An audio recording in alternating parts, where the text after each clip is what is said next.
Hello, everyone, and welcome to episode 63 of the Cataclysm of Hyrule campaign. I am the creator and GM of the campaign, Buck Finn. For everyone joining us tonight, welcome. Before we get started tonight, we're going to go over some introductory things. I'm in the process of trying to simultaneously use and charge my headset. First thing I would like to do is I would like to talk about our Discord server. The link to our Discord server can be found in our link tree. The Discord server is where everything takes place outside of broadcasting. We have chat channels, artwork and meme channels, loot channels, all sorts of good channels. So if you are not part of our Discord server, I highly recommend checking it out. The link to our link tree, if you are watching this on a recording, can be found on both our Twitch page, and I believe on our YouTube page too. But we'll get to that in a second. So, other links on our link tree. There we go. We have most of the link to our link tree up in chat. Let me check and make sure that works.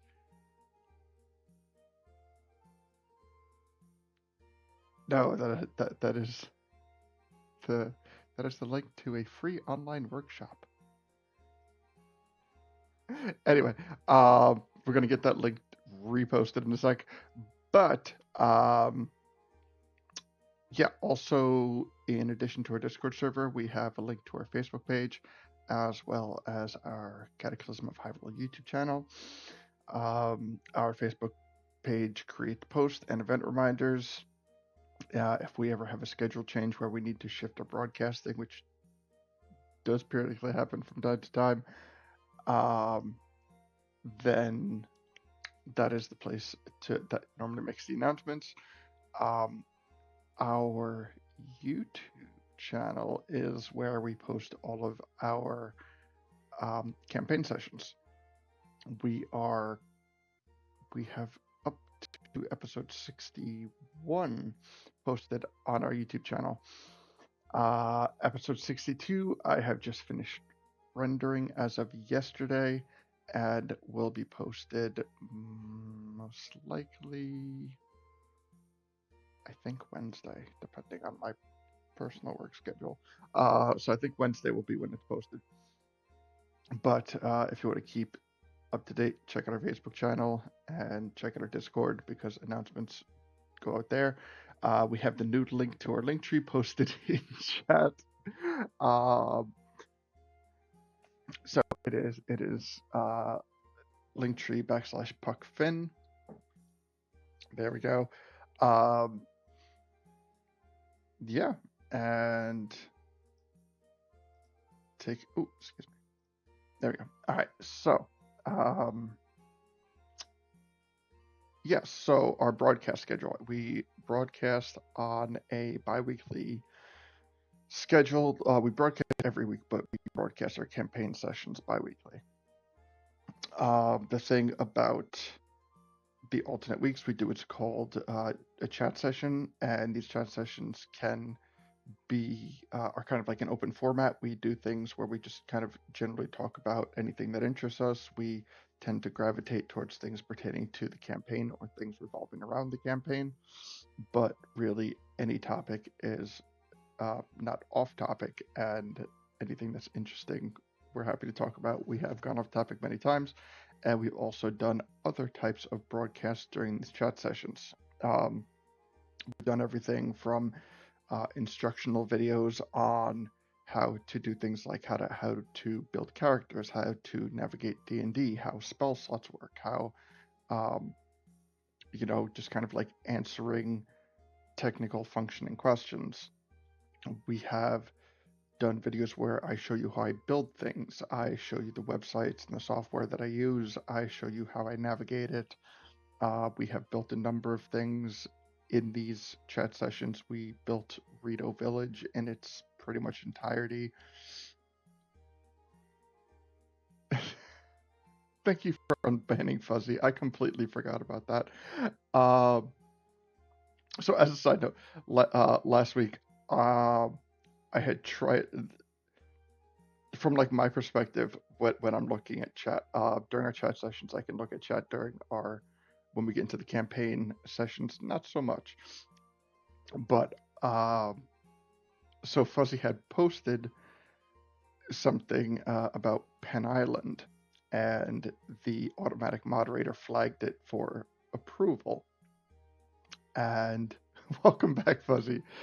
And I was trying to approve it, and right before I clicked it, like a hair of a fraction of a second before I clicked it, chat kind of like bumped up, and instead of approving it, I blocked Fuzzy. I banned him. And I am not the best moderator to begin with, as shown being by me accidentally banning people.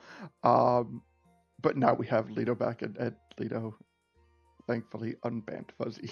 So, but anyway, yeah. So during these chat sessions, we can do anything.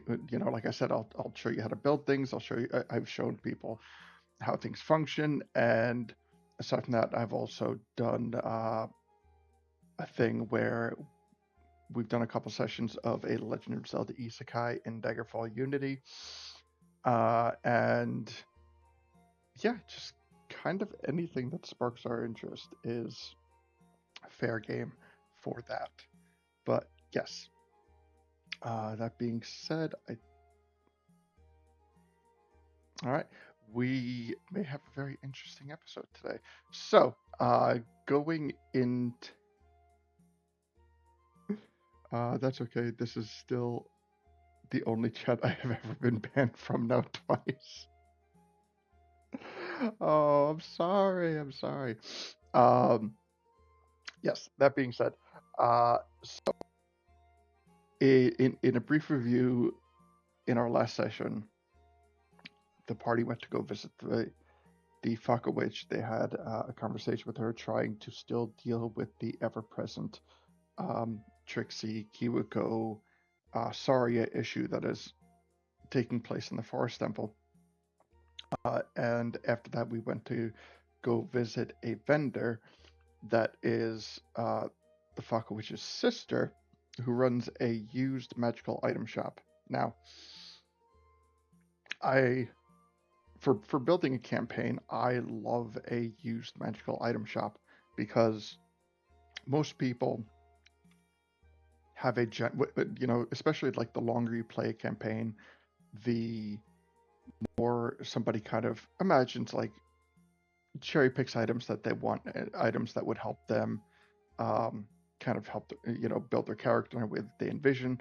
And from a certain perspective, it can get a little monotonous. A helm of intellect, gloves of giant strength, bag of holding.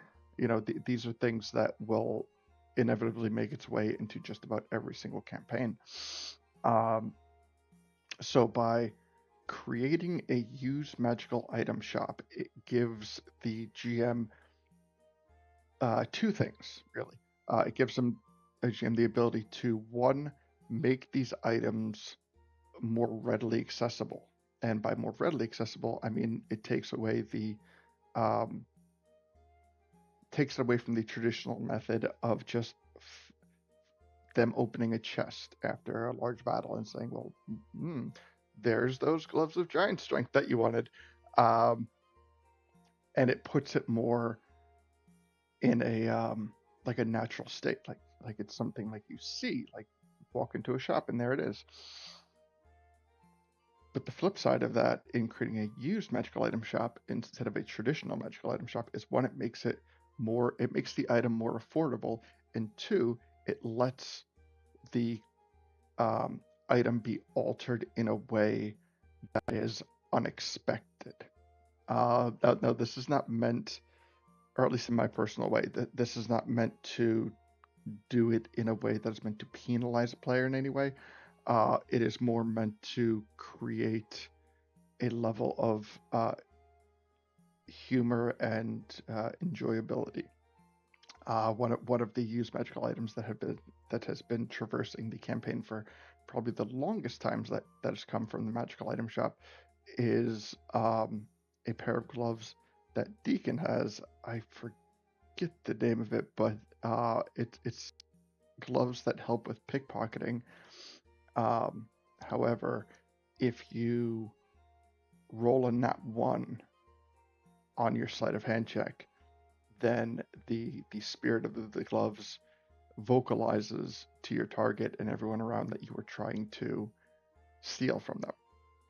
So it makes it adds like a funny bit of flavor to it. And gloves of thievery, thank you. And I think they're called the gloves of Godfried in his inventory, because of the side effect, which has been taken from, if you ever have seen the original animated Disney's Aladdin, it is based on the character of Iago having a very loud mouth. So yeah, but the session wrapped up, which is where we're going to sort of be picking up, is we came across a pen, a just regular looking pen that was red. And it turned out that it was magical, and when we found out that it was magical, we found out that it was imbued with ancient magic. I'm sorry, not a red pen, a green pen. I apologize. Green pen. I'm giving away all my secrets as I try to talk about this.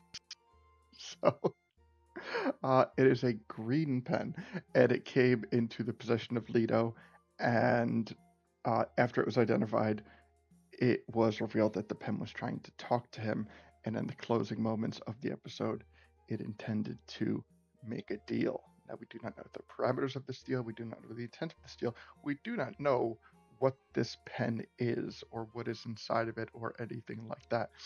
But it is something that is ringing with a certain degree of similarity to something else. So, that being said, let me take a peek. All right, so let me switch over and we will go over our introductions. Nope. There we go. All right, so I think with Deacon currently absent, we are going to have to shift this stuff. Let me see. Bam. Okay. So, let me bump over Gully. Ooh, excuse me. And actually, while I'm doing this, we will continue on with our introduction. So, Gully, how you doing, my friend?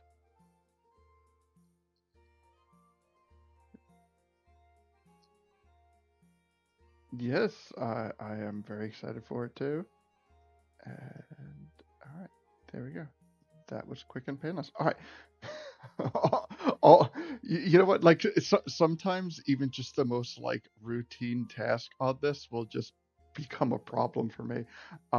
So yeah, I got the voice bubbles largely fixed. So that being said, Gully, so you, what was that? That was your first trip to meeting the to the used magical item store. What was? Oh wait, now we're shifting. After all that work, I just got a shift, which means Deacon is back. But you're all good. Hold on, let me get these situated again. So yeah, Gully, when yeah, what is your first impression of the magical item shop?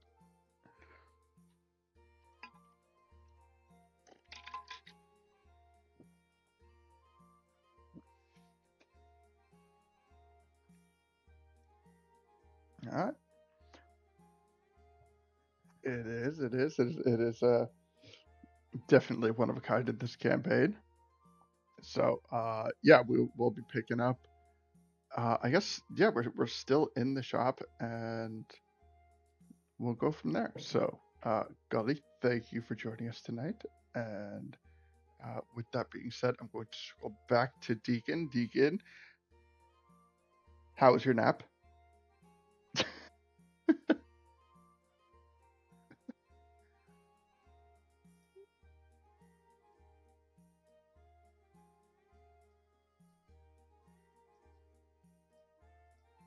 Oof. Well, glad to hear it. And any plans for anything going on?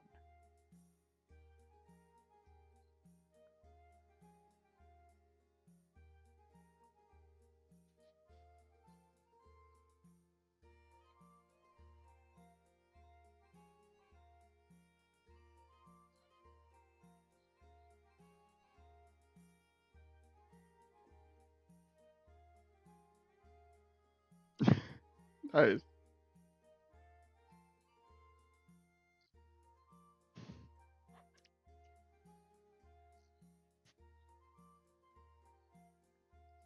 All right. I cannot wait to hear it, or to see it, or to just have my campaign completely derailed by that. But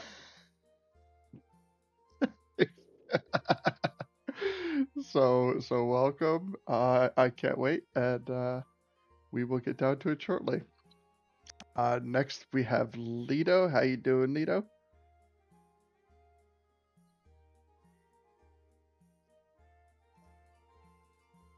I'm doing. How about that?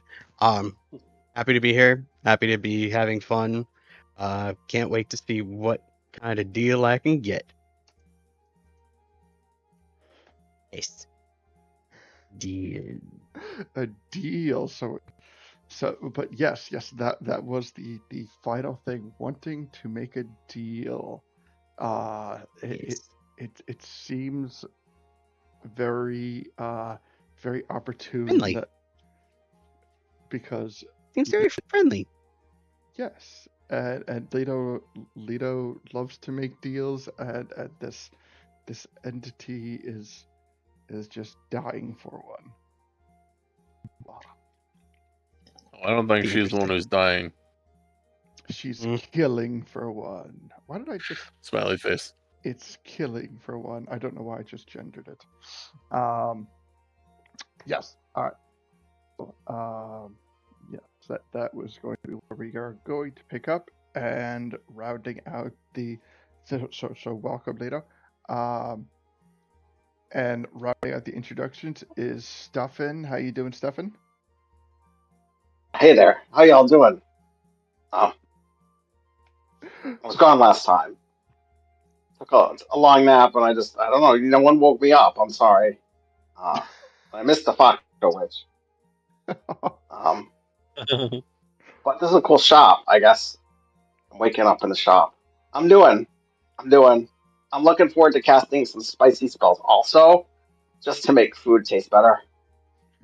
Um, Nice. Good, Feels like good. you should be able to upcast prestidigitation to like eighth or ninth level to like really, really just turn up that flavor. That's what I'm hoping for. Oh yeah. I unironically agree. That would be amazing. Levels of flavor. Welcome to Flavor Town. Sorry, I'll stop talking. Yeah, like the magic here is a little different than the magic I think I grew up because there were a lot more spells when I grew up for like making food taste different and cleaning up and stuff like that. There's some magic, but like back where I came from, that's all everyone did. Fairies are lazy. We just had like unseen servants all over the place cleaning up for us and gathering mushrooms, and then we'd add some flavor to the mushrooms, and it just tasted amazing. That We sounds also had like delightful. the get high cantrip. That was a pretty nice one. The get high catch. Uh, I don't Yeah, know. you just get we, high. we might need to keep that one in your original world. Uh, but you guys can enjoy the power word F that you guys have. Uh, You cast out after you get high. That's powered.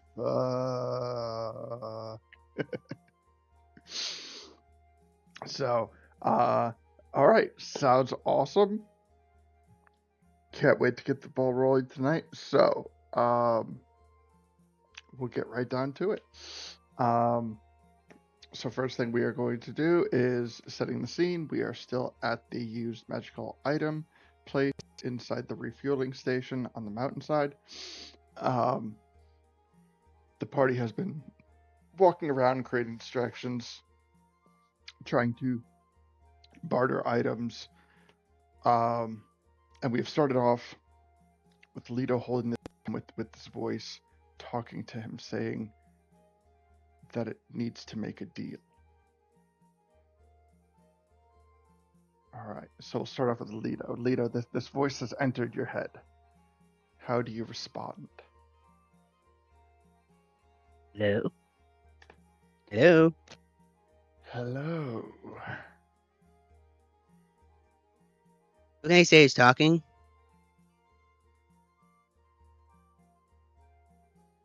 Oh, who I am is not as important as what I need. I don't know about that, but, So what do you need, and then you'll give me a name? How about we make our names part of the deal? It depends on what the deal is. Well, you see, I need help finding something very near and dear to me that I've lost. A piece of jewelry, if you would.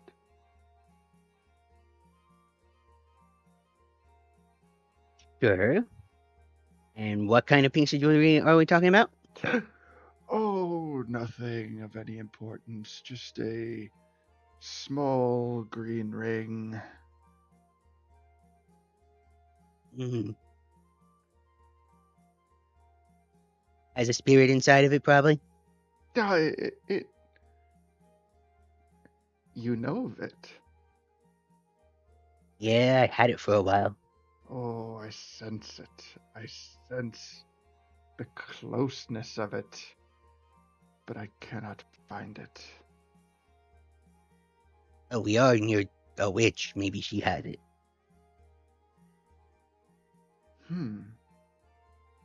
Perhaps. So a deal. See. If you were able to find the ring, Mm-hmm. I think that I should let you keep it. Yeah, I don't want it anymore. Then we will amend the deal. Okay.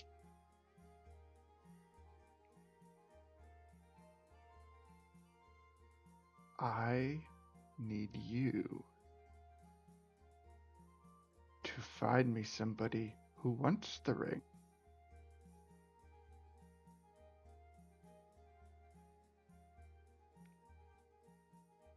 There was a man Why? who loved it so deeply, probably some time ago. I think we killed him. Well, then he's not that important. You see,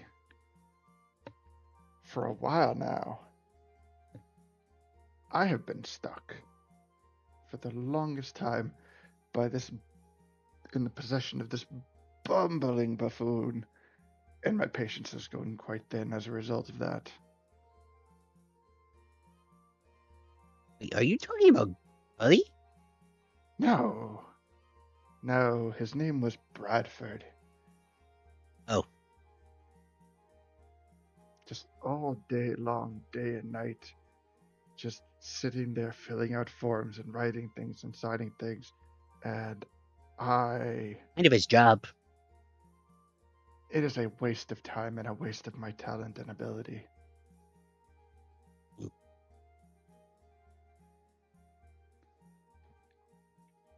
So you want me to find someone like the ring and you? Yes. And why would I do that? For a trade. For a deal.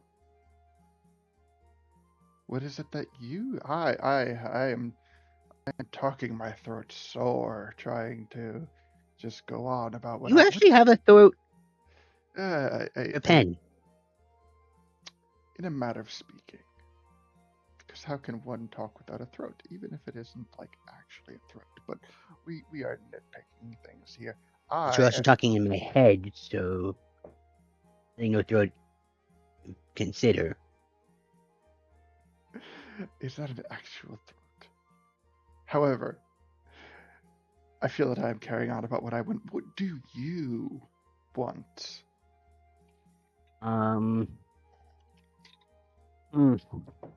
Well, I don't want the ring to become active. I really don't want Ganon to come back. I don't want my friends to get hurt. I want Hyrule to be safe. I want to create a nice little druid sanctuary inside of Long Long Ranch, and probably asking Marin to, go out with me more, and maybe someday have, like kids and stuff like that, but that's a long way away. I think that's about it for now. So you have a want for love. Yeah, but I want the other stuff first. Well, Because the other stuff is going to get in the way of the love. oh, I can help you overcome obstacles of love. Tell me who stands in Yes, the way but of this obstacle of love. the ring and Ganon and all of his generals. Tell me, tell him. 3 times you have said the name Ganon. Like Ganondorf. Ganondorf. Oh, the Centurion Gerudo.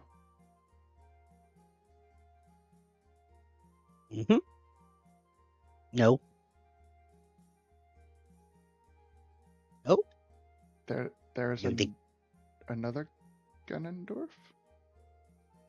yes. I am only aware of the Gerudo born once every 100 years. That's the guy. Yes.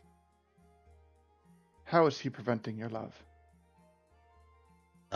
He's the major villain of our kind of, world right now. Is sending bad guys in that we have to keep stopping. Probably gonna come sooner or later and start like a big fight, and then we'll have to fight him, and then it'll be bad, and then we'll be like, oh no, he's giant evil, and then we'll have to come in as like the heroes to be like, we have to kill you, blah blah blah blah. He's a bad guy. So It's like whatever's in the ring that you want. So then you need my ring. You need my help. No. Well, no, actually. It kind of seems like you need my help. No, I am just a generous old soul who likes to be generous with my rewards for those who help me out. You see, this may come as a surprise to you, but it is not just the ring that I'm looking for. there... It's a ring that has bestial Ganon soul in it. No. I know. Yes. Liar. I mean, if that is the name that you have put to this creature in time, then yes, but it is my pet that is held within the ring. It's my companion that I seek to be reunited with. And sure, it can get a little agitated at times, but all in all, it's always been a timid, friendly, easily controlled creature for me. If anything, I think that the mishandling of my near and dear pet is a reflection of those that have come in contact with him that have mistreated him.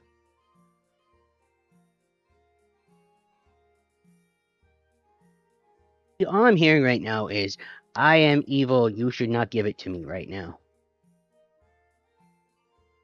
I am not evil.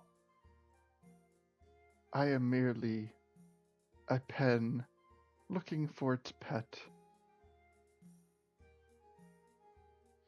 Which is evil. Aren't we all a little evil? Haven't you done things in your life that have been morally questionable?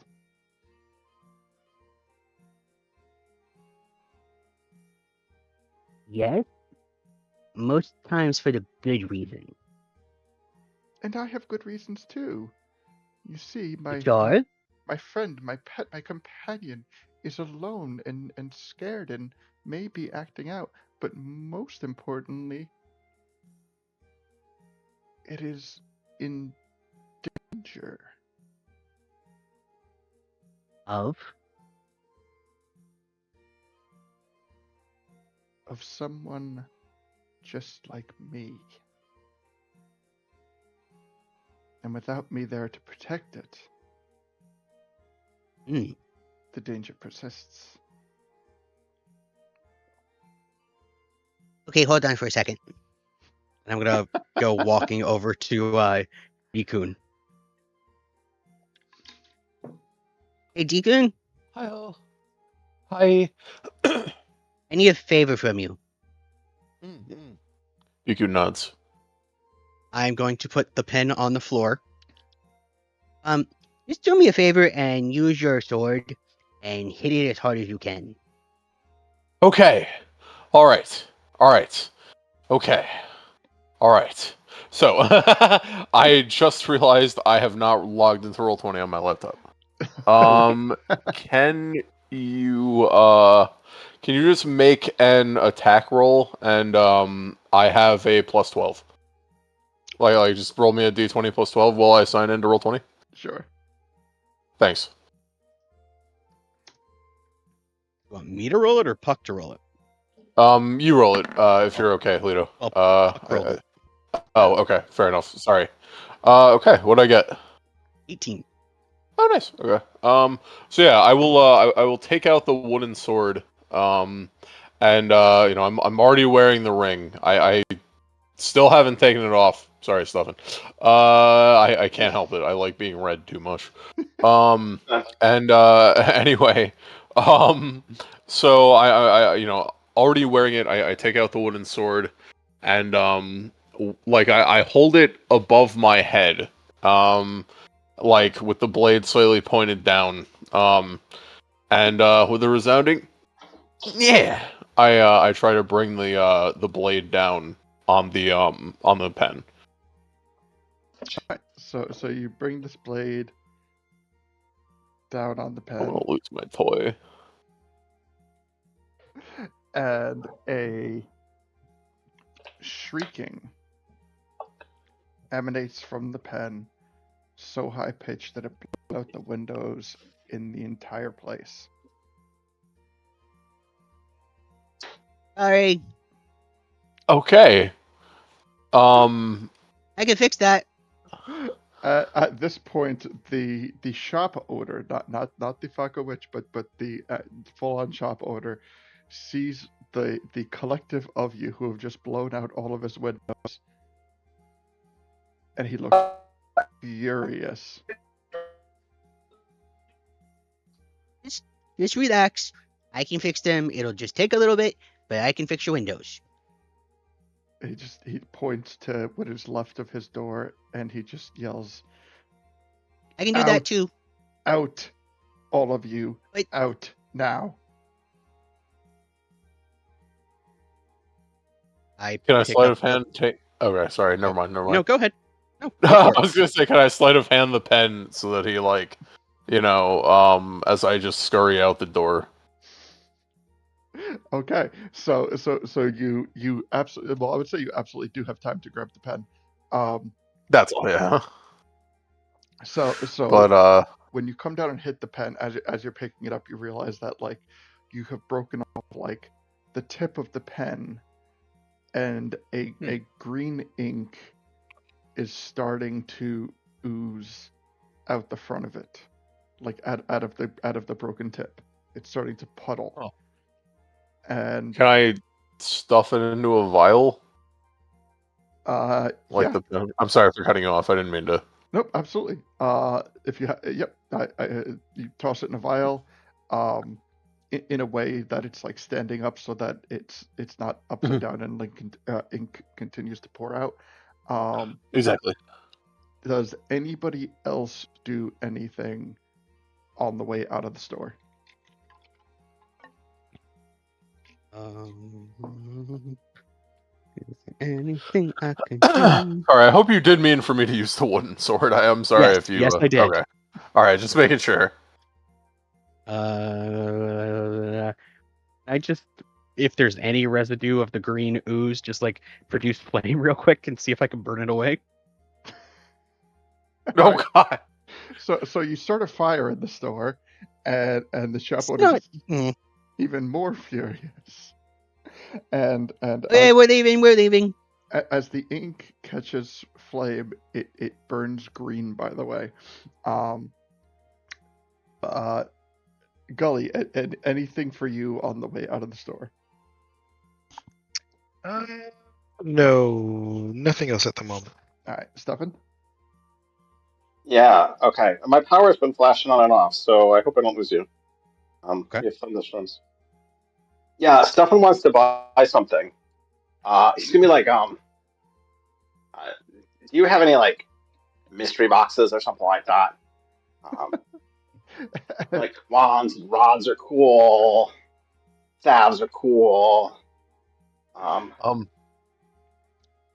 So the Falco sister, she starts to answer your question, and then the shop owner calls out again and yells, "Out!" But I've literally been here for 5 seconds. She goes, "You're with them. Okay. You're gone." Why are we even being gone? Do you have a book on witchcraft at least? You have Toss me a destroyed book my on witchcraft. shop. It's going to. I didn't realize that. Yeah. So okay. So maybe yeah. So what happened was when Deacon like destroyed the pen, or when he hit the pen with his wooden sword, it created a reverberating effect that destroyed all the windows in the shop. They all just blew out. Yeah. So now he hit the pen with the sword. I heard that, and it created a reverberating effect that knocked my power out. That's how powerful it was. Holy shit! Not your power. Yeah. I'm not even joking. That's when my power went out. Yeah, okay. So yeah, he is livid, and you're all leaving the store. Conversations are not to be had. But is there anything else that you want to do, like on your way out? Things that you can do sneakily. I'm gonna slip the Fakowic's sister a business card of mine. Be like, call me. She gives you a wink and a smile. Yeah. What's her name, by the way? I forget. This is Jemima? No, the Fako witch was named Jemima, and we changed her for Pearl for problematic reasons. I don't know what this one is. Fuck, I know what her name is. I just can't remember shit. Okay, It so I did was give her a name. yeah, you absolutely did. It was like God, what the fuck was it?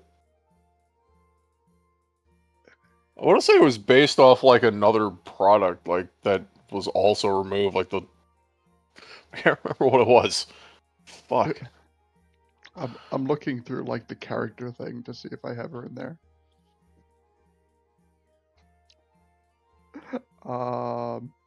No, I never Damn. I never uploaded her. That's how important she is. Damn. Um, you know what? Her name is Millie. There we go. Her name is Millie. That's a good way to remember I love it. it. All right. So yes, canonically, her name is Millie now. Come visit my shop, Millie. I'll make you something nice. Ooh, well, I don't know what kind of shop you have, but I'll make my way over there as It's a quickly jewelry as I shop. can. I'll get you a nice Oh, necklace or something. oh, that's very kind of you. Unless you like, do you wear rings? Do you wear intimate jewelry? We make piercings and things like that too. Well, that is an intimate question, and we have just met, but maybe when we become a little bit more comfortable with each other, I can show you. Be lovely. Can't wait. Cannot wait. Well, Gotta I will go. be. The boss is kind of angry. I'll be sure to not come empty-handed. So, all right. So you guys make your way out of the store.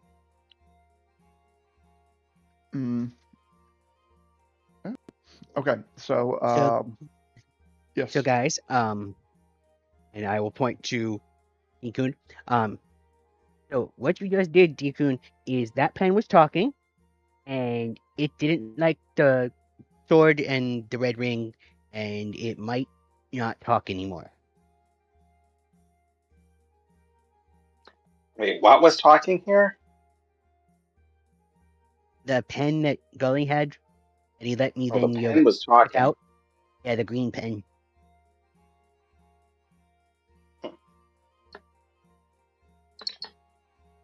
And it was a bad. It's looking for the really bad ring. It says it was its pet. Oh. So it means it's more powerful than the ring, huh? Except it's dead now, I guess. Or maybe not. I don't know. Well, I would go with the fact that it basically said it's like a counter version of the sword and the ring. So I would go with the bad version. That's too bad, because I thought that was a kind of neat pen. Like, it held all the ink in it. You didn't have to dip it or anything like that. Adford had it for a while, it said. We should look for more pens like that, but maybe not green. Maybe other colors will be nicer. I don't know. So Have you ever what's heard of anything like that before?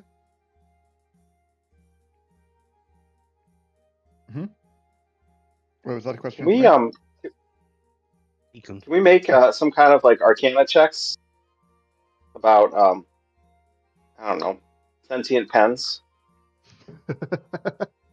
a Oh, general. sorry, I was muted. Were you talking to me? Oh, sorry. Didn't mean to cut you off. Well, okay. So we're forming a check at the moment.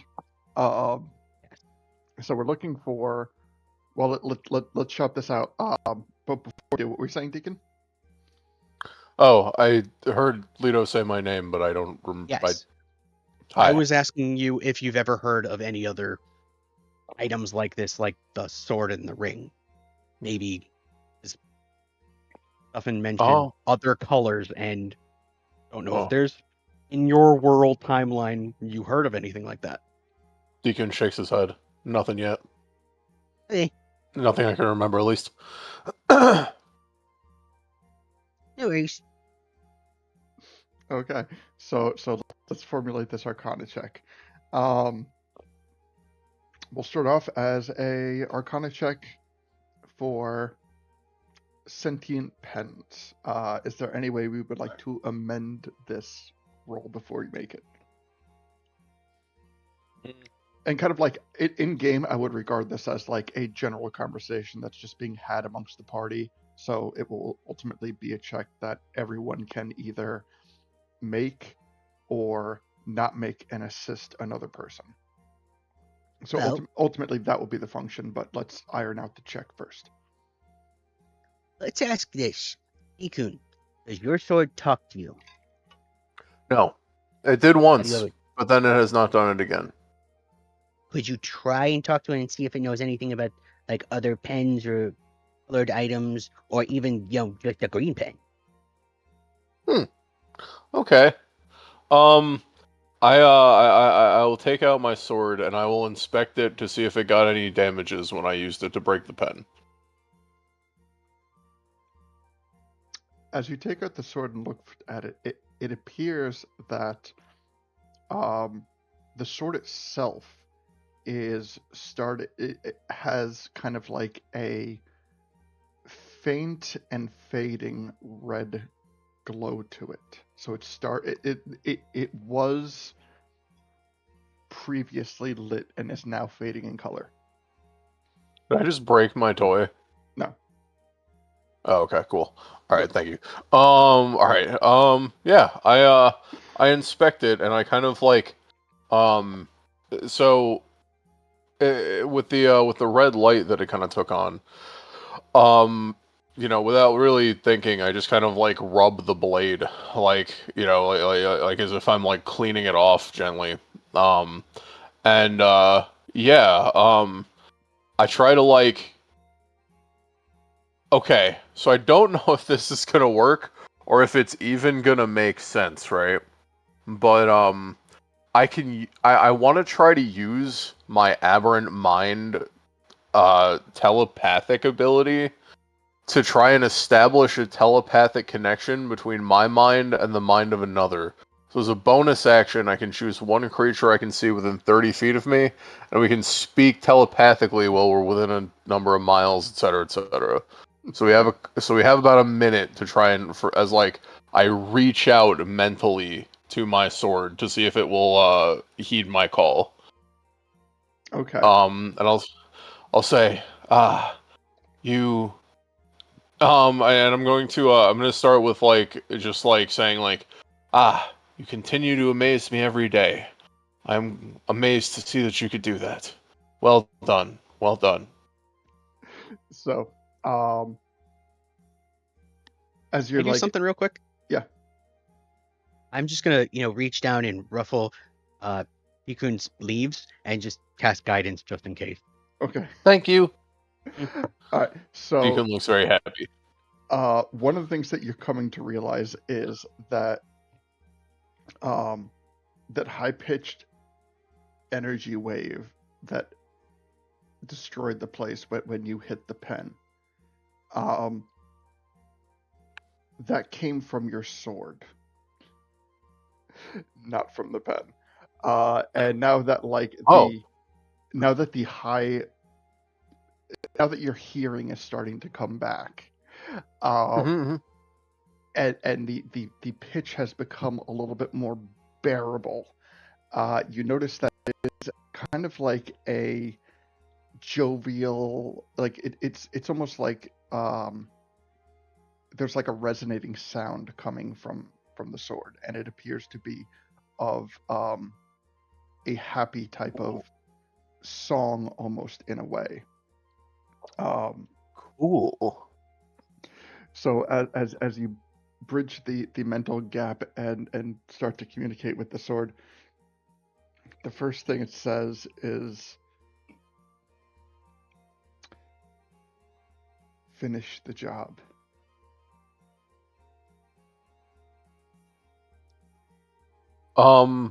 Okay. I'm gonna just ask it. Do you mean the pen or the ring?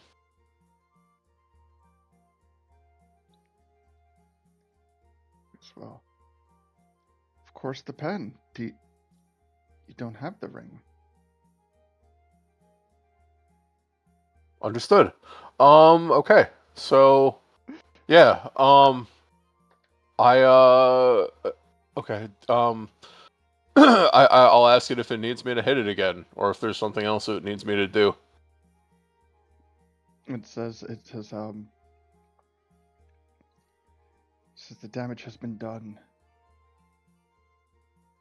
Just let gravity finish the job. Well, okay, so can I do a quick insight check to make sure it's my sword talking to me and not the fucking pen screwed me over? Fair, absolutely.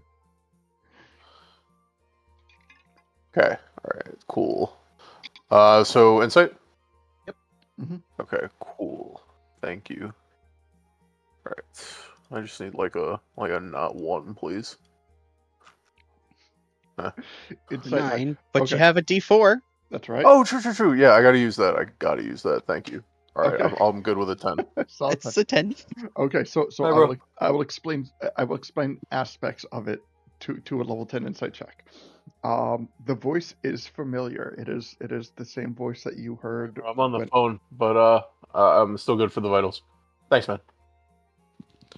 Okay. Oh, hey, I didn't realize I didn't mute that. Hi. Sorry about that. You're good. So you recognize the voice. The voice is familiar, Mhm. as it is a voice that you've heard coming from the Oh, pen right. before. Wait, the sword before you mean? Or Yeah, I'm sorry. sorry. From the sword. I No, apologize. it's okay. Yeah. Gotcha. So you are largely you are largely sure. You know that Okay, there's that's familiarity. all right. That's There all I does not needed. appear to be trickery afoot. But he also Okay. continues on to say that after you destroy the pen, Mhm. your promise will be 1/3 fulfilled. I'm shook.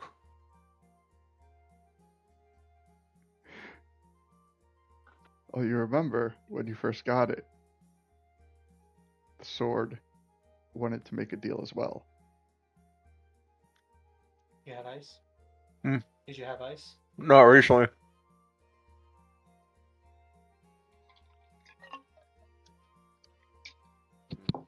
Is it under your tongue?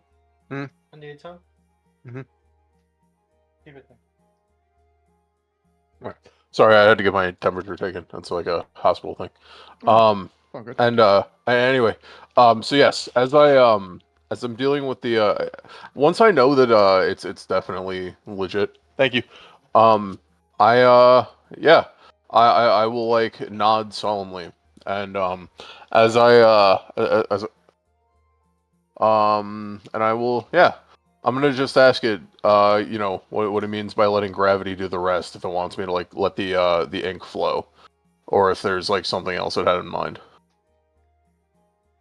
He says, turn it upside down and let the ink flow. Okay.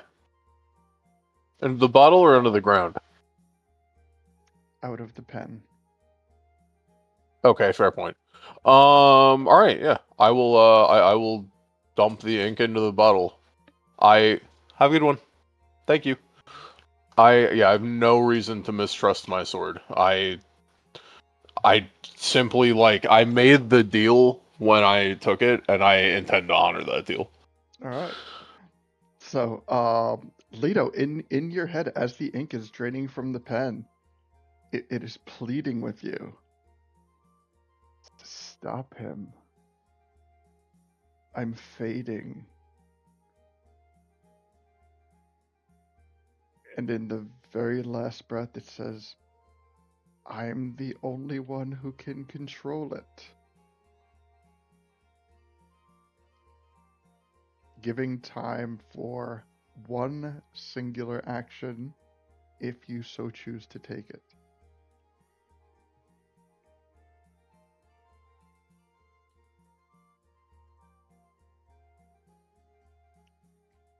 I don't hear this, do I? No, this No. is all happening in Lito's Okay. head. All right. Sorry, just making sure. Just making sure. I think Leto should use whatever little bit of ink is left and make yourself a homemade tattoo. Nothing Oh can go wrong. God.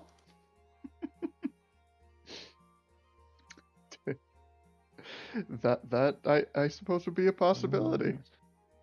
But Lito, what would you like to do? See something.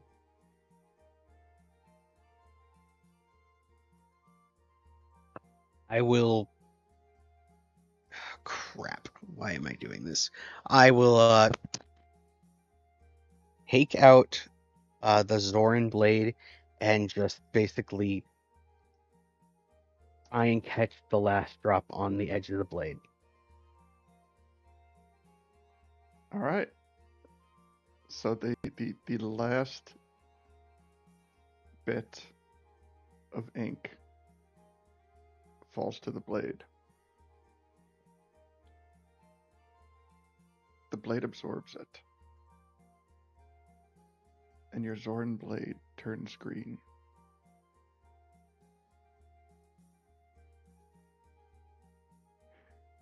And you hear an exasperated voice in your head saying, "Thank you. Thank you. Let's not do that again."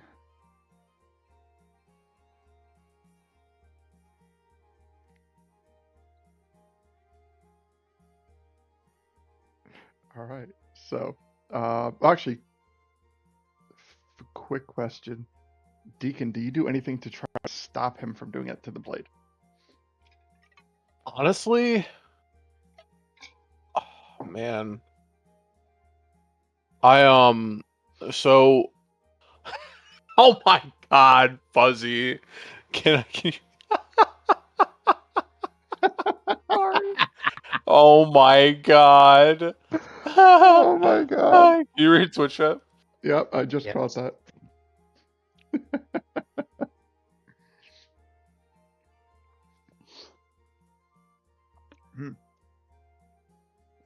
God damn it. All right. So, yeah. So as you're standing there, holding the pen upside down, draining. Wait. Honestly, can I stop him?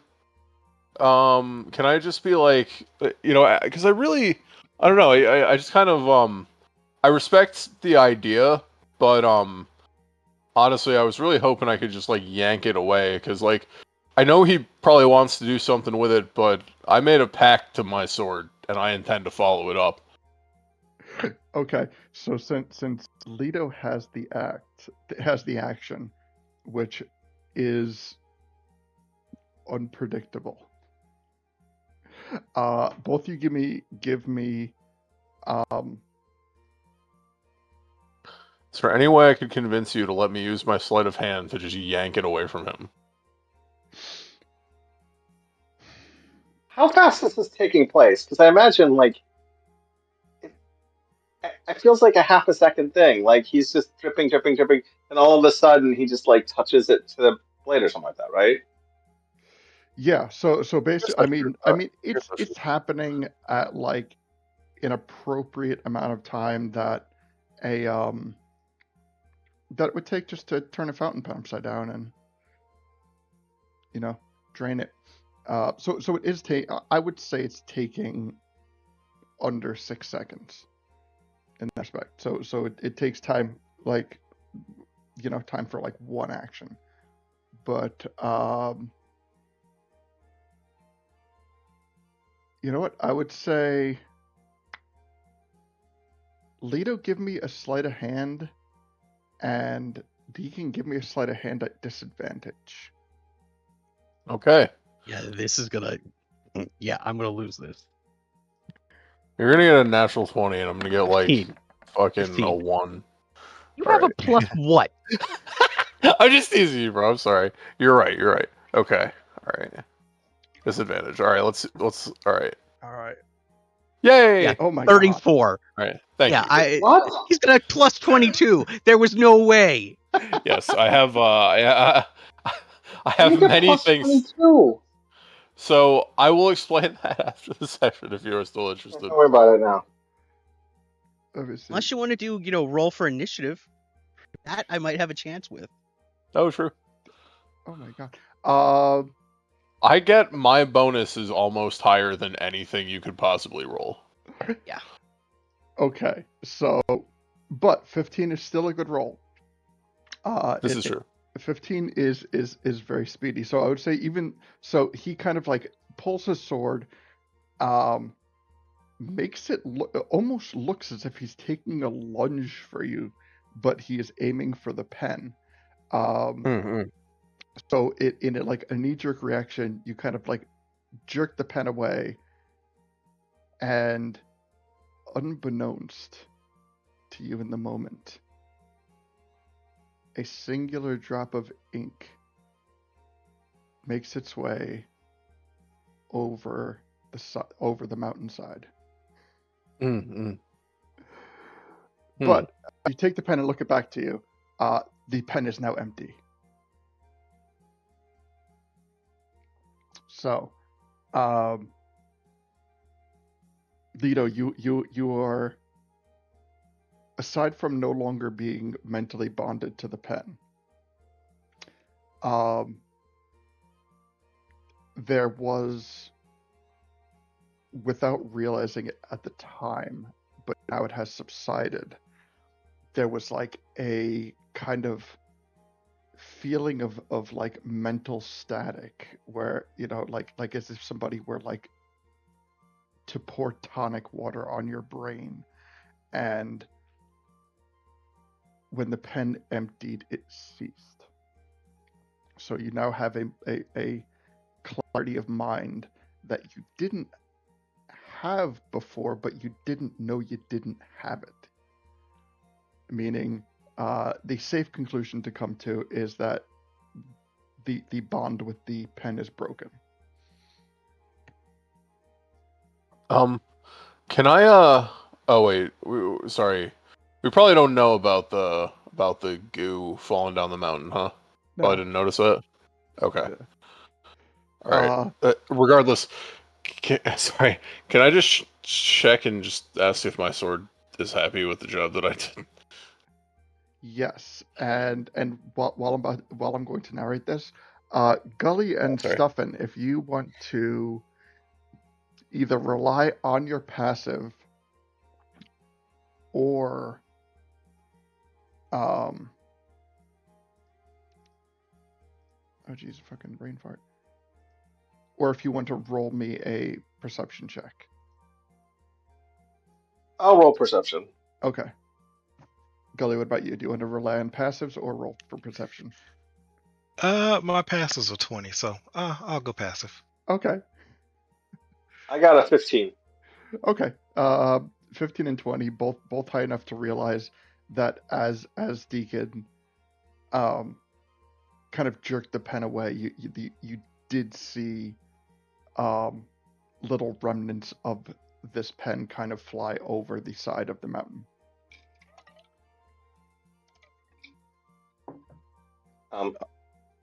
But as Leto and Deacon were like involved in this thing, they were both completely unaware of that. Did you see that, Gully? Yeah, I saw that. I'm not sure if I should be worried or not. Like, I get the feeling that people are talking a lot more about this pen in their heads than out loud. I'm still figuring things out. Yeah, I'm not hearing a lot of things going on, but I am seeing a lot of twitches and quirks from people's faces. Yeah, like I didn't realize that a plant person could furrow their brow as much as Deacon does. That's pretty impressive. I know, right? Thank you. Hey, guys, you want to let us in on the conversations there? Oh, hi. Sorry, guys. I point to my side of my head and do like the circle cuckoo thing. And I say, sorry. Pen was well, my sword was talking to me. It said to destroy the pen. Oh, really? Sorry about that. Yeah, I guess I should have asked you, but when Lito asked me, I tend to do things without thinking. Sorry about your pen, Coley. I forgot this was yours, to be honest. Well, alrighty then. Do magic pens and magic swords always have this like rivalry going on? Like which one's mightier? Smooth. I like that. Oh yeah. I yeah, going to say like, can I turn on the light back on my sword real quick? Can you turn the light on? Yeah. Like the glow? No. Oh, okay. Well, so it's so does it still count as the blade that, or is it like different now? So you're talking about the glow? I'm talking about here, I'm gonna DM you something real quick, right? Okay.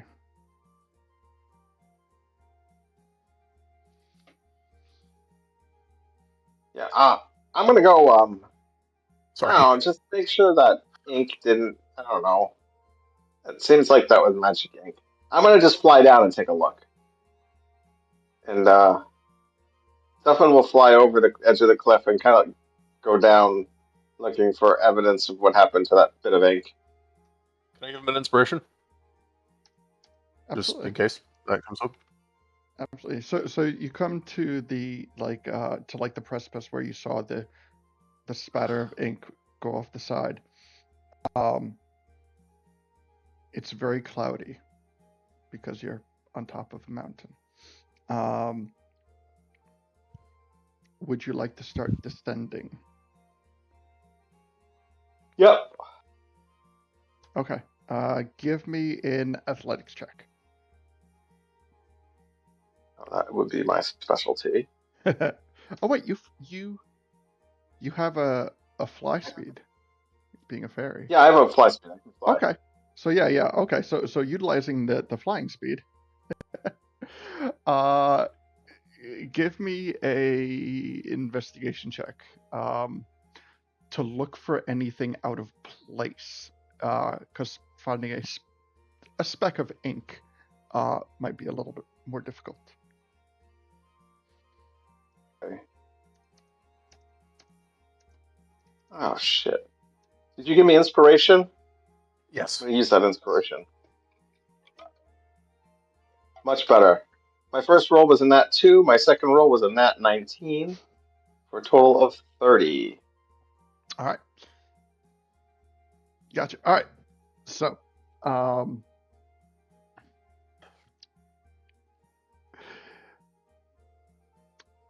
yeah, I would say that you find a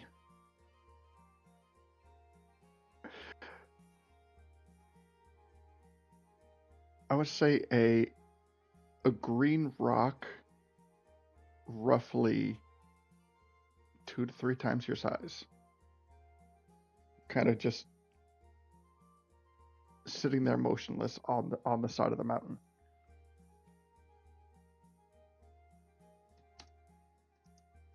Okay. I'll fly back up and say, "Hey guys, there's a rock that looks like unnaturally green from where I think that droplet landed." I'm gonna check. Oh wait. Sorry. I'm gonna check and say, do I still like? I'm gonna just explain. Hang on. Well, let me ask my sort of question real quick, like out loud, and then I'm going to focus on it. I'm gonna ask, do you need me to go break that rock too?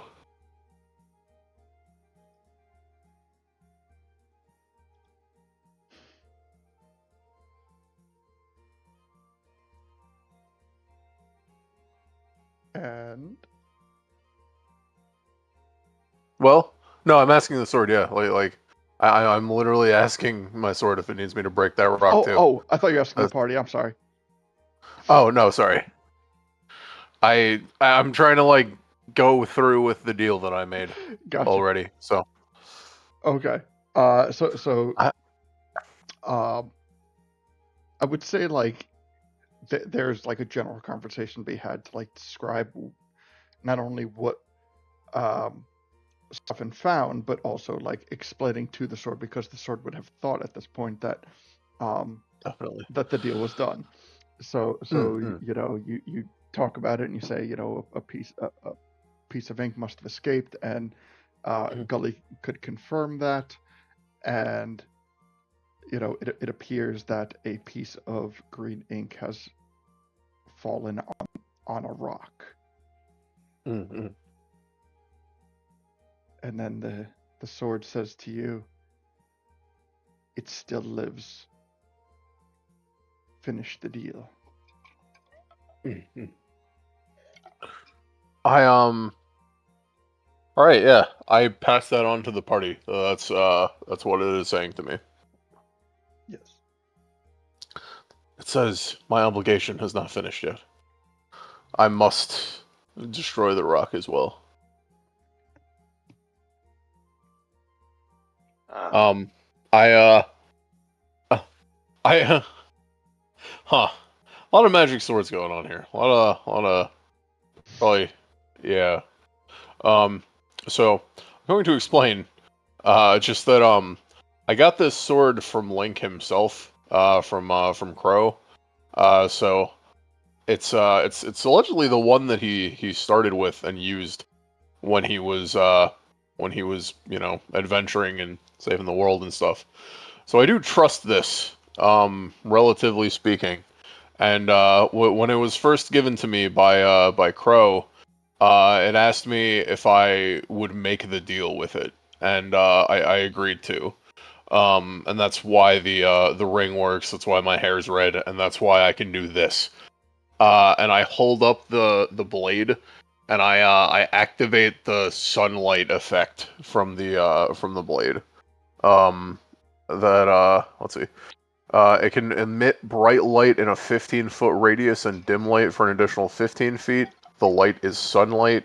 While the blade persists, you can use an action to expand or reduce its radius of bright and dim light by 5 feet each, to a maximum of 30 feet each or a minimum of 10.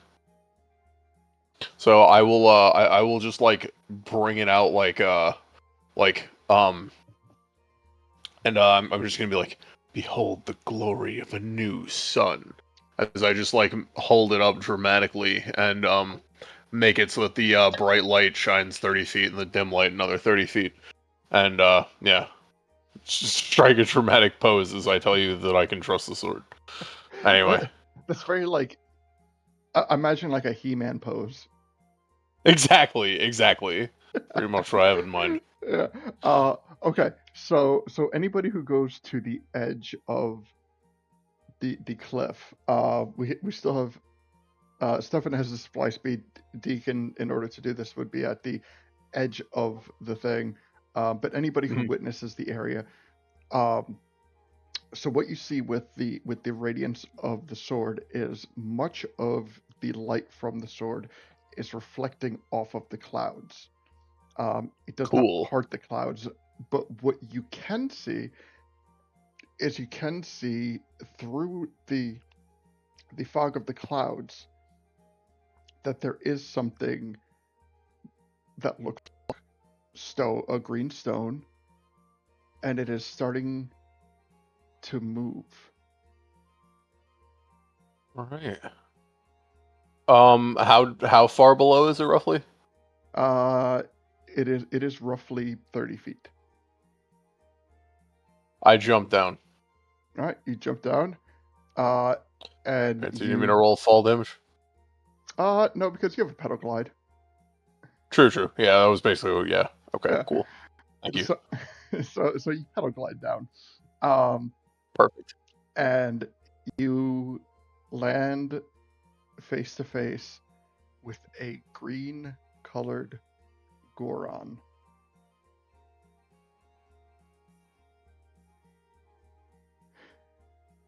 Eh? DQ.exe has stopped working. It looks at you with vacant eyes, at this point, where is everyone else? Stefan would be following. Okay. Still in Flying flight. behind. Okay, so but like in flight, Okay. right? Okay. So you see Yeah. the same thing. Also, vacant look in the Goron's face.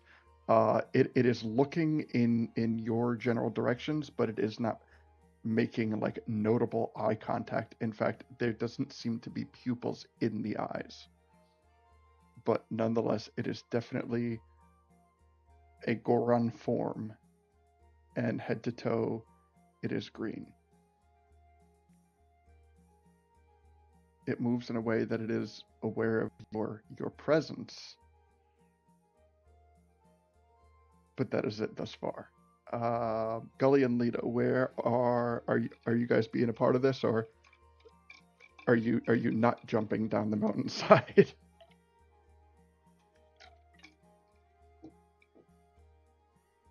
I'll let Gully go first. This is what he's gonna Why do. are we jumping down the mountainside?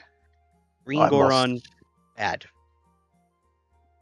Yes, Stuffin descended, came back up, said that there was a green rock, indicating that the ink had fallen on a rock, and then, Oh, okay. yeah, and then Okay. yeah, Oh, well, yeah, going down. okay, Yeah. and Lito, Leto is basically still standing there with the sword pointed where it was, just trying to figure out why he would do such a thing. He's kind of just stunned himself. He's not moving. okay, What he would do. fair, absolutely fair, understood. All right, so Gully, superhero landing. Can I see the bottom? You can see a sizable ledge, and you can also see, like, actually, Well, let me actually restate that. Can I see where Deacon is? yes, he is still holding up his sword. It is still radiating light, and it is casting enough light that you can see that there's comfortably a ledge that you could jump down to about 25 feet down. It's only 25 feet. Okay, yeah, I'll jump down. I was gonna teleport, but it's 25 feet. That's right. And just for function, we'll say that Gully has a high athletics that he could easily climb down. So, but for dramatic effect, superhero landing. And Love it. so now we have Gully, Stuffin, and Deacon standing in front of this green Goron, and it starts to, although facing you, it starts to back up, indicating that it is feeling mildly threatened, at least. Can I do some kind of like knowledge check on this thing? Yes. Well,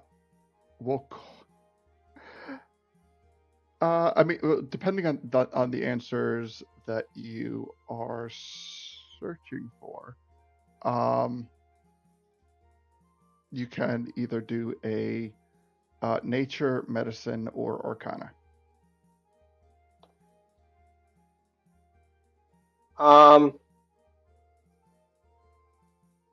Why don't I do nature? I don't know. Okay. I could do all of them and be decent at it. Okay. A nature check will give you insight as to the biological validity of what you are looking at. I know I got 16. 16. That is. Did you use your inspiration yet? And if not, can I give you a new one? Or if you did, can I give you a new one? I didn't use my inspiration. Ah, okay. Sorry. If you're gonna give me a new one, you can. That's fine.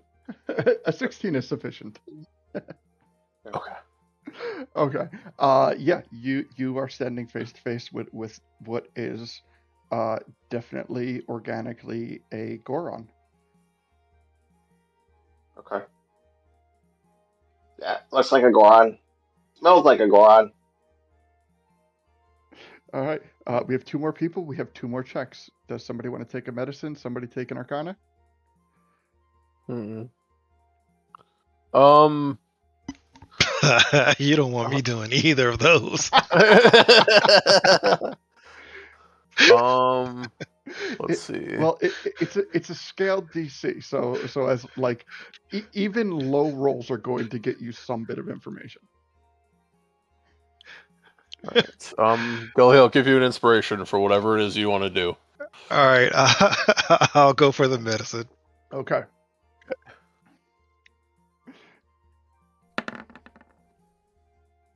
Oh. So it's Here's like that, the huh? sage. Well, anything shy of that would have yielded you the answer of this Goron is dead. But you nat 20'd it, so the full answer is you are looking at a Goron husk. Now, I'm going to even take it a step further and remind people that previously this general area of the map was previously a mining site. You are not in the area that was the mining site, but there appears to be something going on that is still connecting this area to its pre-Cataclysm origins, and you have found a Goron husk. Now, I'm sure you can put the final bit of the piece together, but Gully, Deacon, if you would like to make the Arcana check, I will button it up for you. Thank you. Okay. All right. Okay. Can I quickly hit myself with an enhance ability intelligence? It's okay if not. I just want to know. Yeah, absolutely. Okay, thank you. That'll give me an advantage because I really want to figure out what is. Okay, 16. 16 is sufficient. This husk has been reanimated by the ink. So, all right. So to explain it as a whole, there around the mountainside there are apparently a number of Goron husks. The ink that was flung over the side happened to land on one of those empty husks and has been reanimated as a result of the ink. Damn. Right now? I look over at Stuffin and I go, so glad you came down here. Thank you. I look over at Gully. Glad you noticed. Thanks, guys. Good job. Yeah, wow. So now, All right. Husk. if Goron you husk, eh? remember something from last episode, this is more than just the situation with the ink. And I would explain further, but the person that it pertains to is nowhere near you guys right now. He is about 25 feet above you guys, who is unaware of the husk. Who is? Sorry.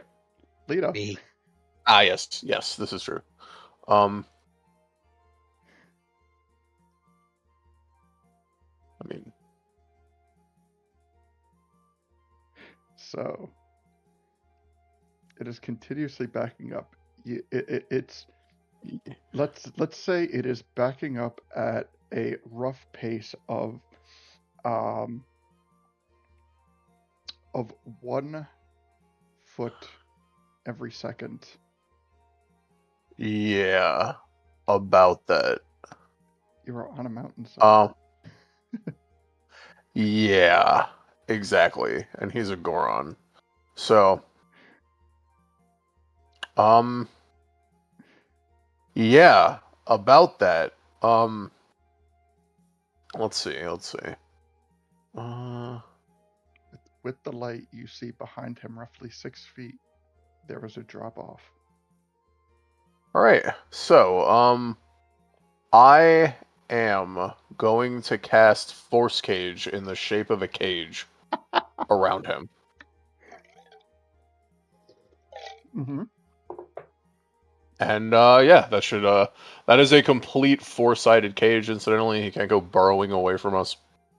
And yeah, I'm marking off the spell slot. All right. Yeah. So, because this is in the shape of a cage, not a box, it's like a 20-foot by 20-foot, square. And by box I mean like solid walls. So, so what that means is spells and projectiles can be cast through the bars. Gotcha. All right.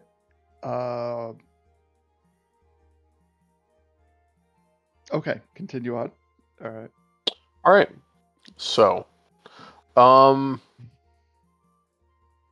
damn.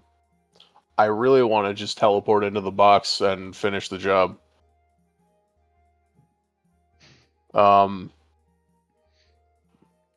I am not sure that's not what I'm gonna do. Hang on, one sec. Let's see. Force cage. Can I teleport in there with force cage?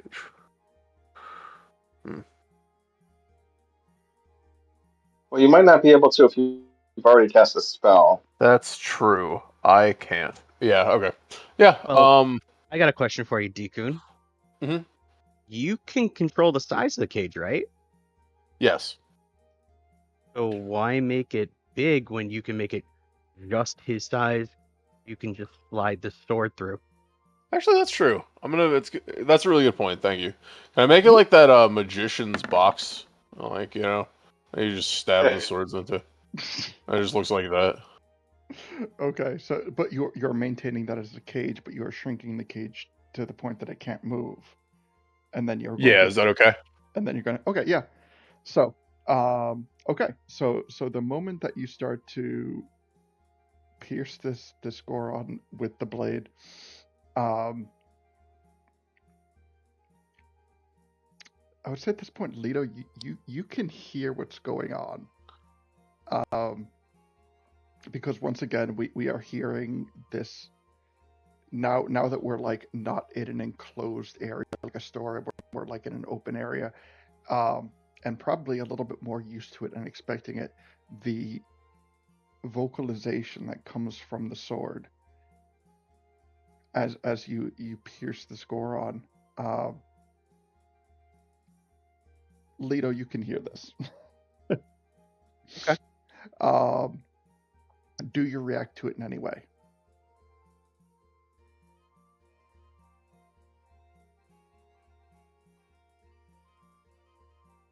I guess I would just, shake my head, put the sword away, kind of just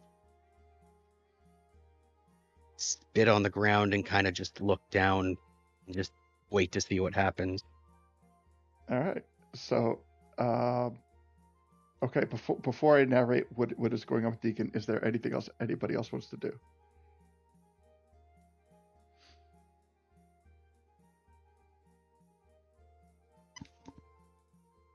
Okay. All right. Well, I'll wait and see. Okay. So, the sword very effortlessly penetrates the hide of this Goron, and it tries to escape. It tries to break free of the cage. It tries to kind of squirm any bit that it can in its final throes. But at the end, the Goron's skin color returns to its stone-colored skin, and it ceases to move. And the ink, the last bit of ink that possessed this Goron, is no more. And the Goron tusk goes limp. I would like to sigh solemnly, and just kind of like quietly say, "May the light of this sword guide you to a better place." It is done. And then I'm going to turn the light off and sheath it at my belt.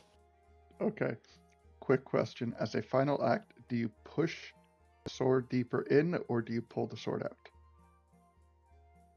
Oh man. Like the color has drained, the husk has gone limp, the sword is still in the Goron, do you push it in with like one final oomph, or do you pull it out and sheath it? I was gonna pull it out. You make it sound like I'm doing the wrong thing, but yeah, I don't think he'd go for the insult to the injury. Okay. All right. Well, the reason that I ask it now that it has been declared is, had you decided to push it in further, the entirety of the Goron husk would have crumbled and ceased to exist. Fair. Thank you. But it is not the husk's fault. But yes, so now we do still have this Goron husk present, but the entity that possessed it is definitively no more. I turn to my party and he looks a little green himself, but not in that kind of way. Fair.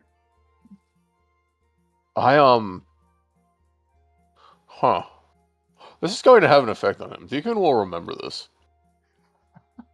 Like, I think he's like, Jesus, I just did that. That's awful. That's some Baldur's Gate 3 stuff. Deacon will remember this. Basically, yeah. Nice. All right. Okay. So I can think of nothing else pertaining to the situation. What would you guys like to do? Pedal glide back to Lido? All right. Deacon pedal glides back to You need Lido. to Buck, you need to read that before he does that. Oh, what was it? Oh, There's a quick message on Discord. Oh, gotcha. All right, let me check this real quick before we progress.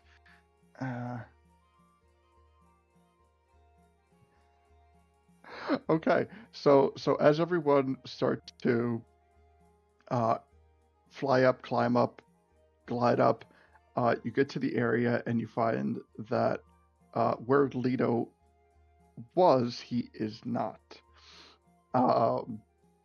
Lido, as you attempt to make your way back into the store, the moment that you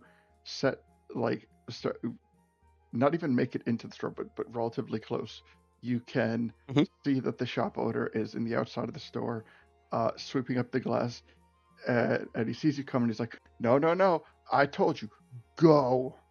I cast Gust of Wind and push him out of the way.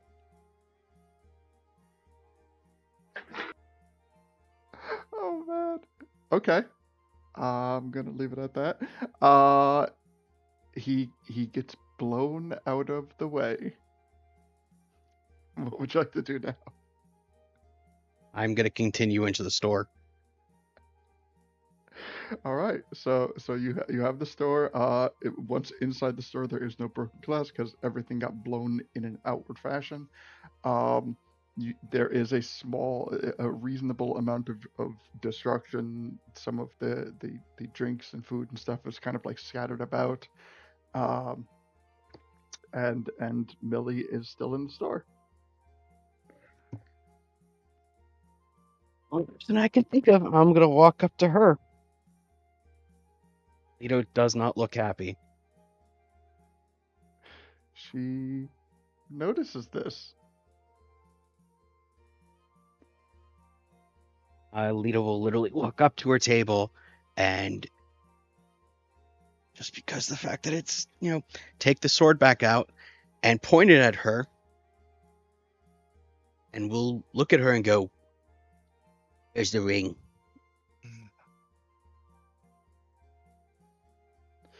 What ring?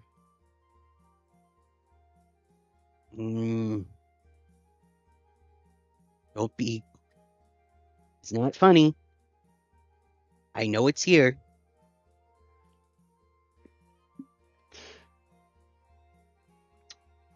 I mean, I have some rings, but your friend is a jeweler. He has rings. That stupid pen said its matching counterpart was here. Well, I mean, it might not be wrong, but I don't have any rings that are friends with magical pens. Insight check. All right, give me insight.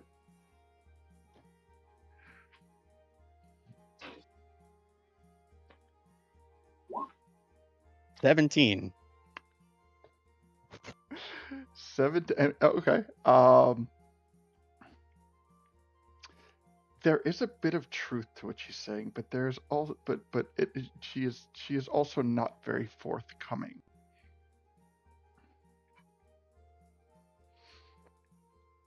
And so she does know more than what she's saying. She is aware of the existence of this ring. She is aware of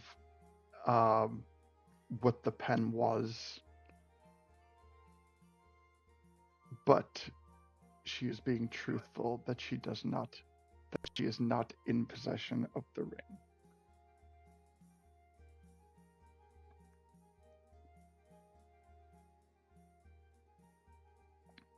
So as you kind of like look at her in a disbelieving way, the tone of her voice slightly changes. She stands a little bit more upright. And she says,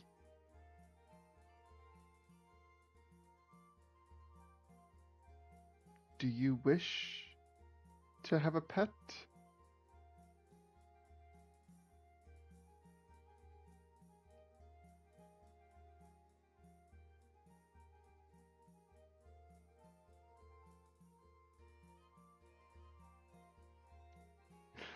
You get the slight impression that the old used magical items stand persona is somewhat of a facade,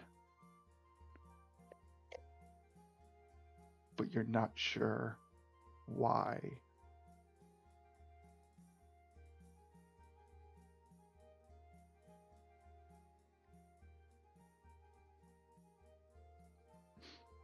She goes, "Without your friend, who might I say, you just killed in the most merciless of ways,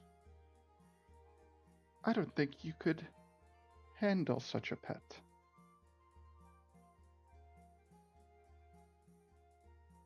"I don't think I could handle such a pet."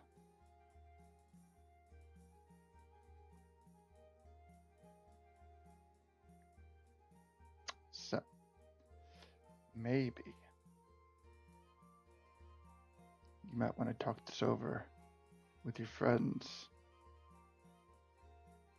because, well,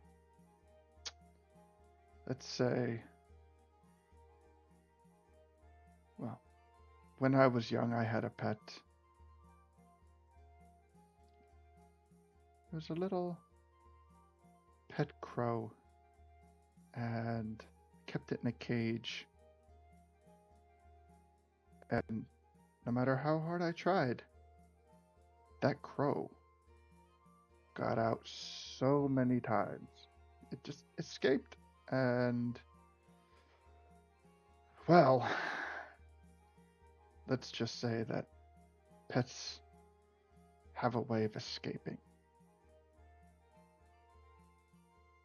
So I don't think that I could help you. But you might want to get some help. Pets are only as good as their masters, and I'll walk away.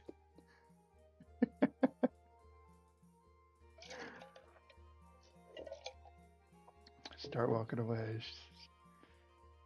See you again real soon. Don't even turn around. I'll just walk back outside.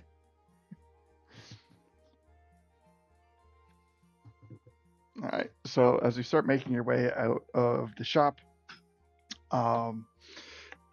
That's when everyone else in the party kind of gets off the mountainside, comes to, and meets back up with you, rejoining the party as a whole.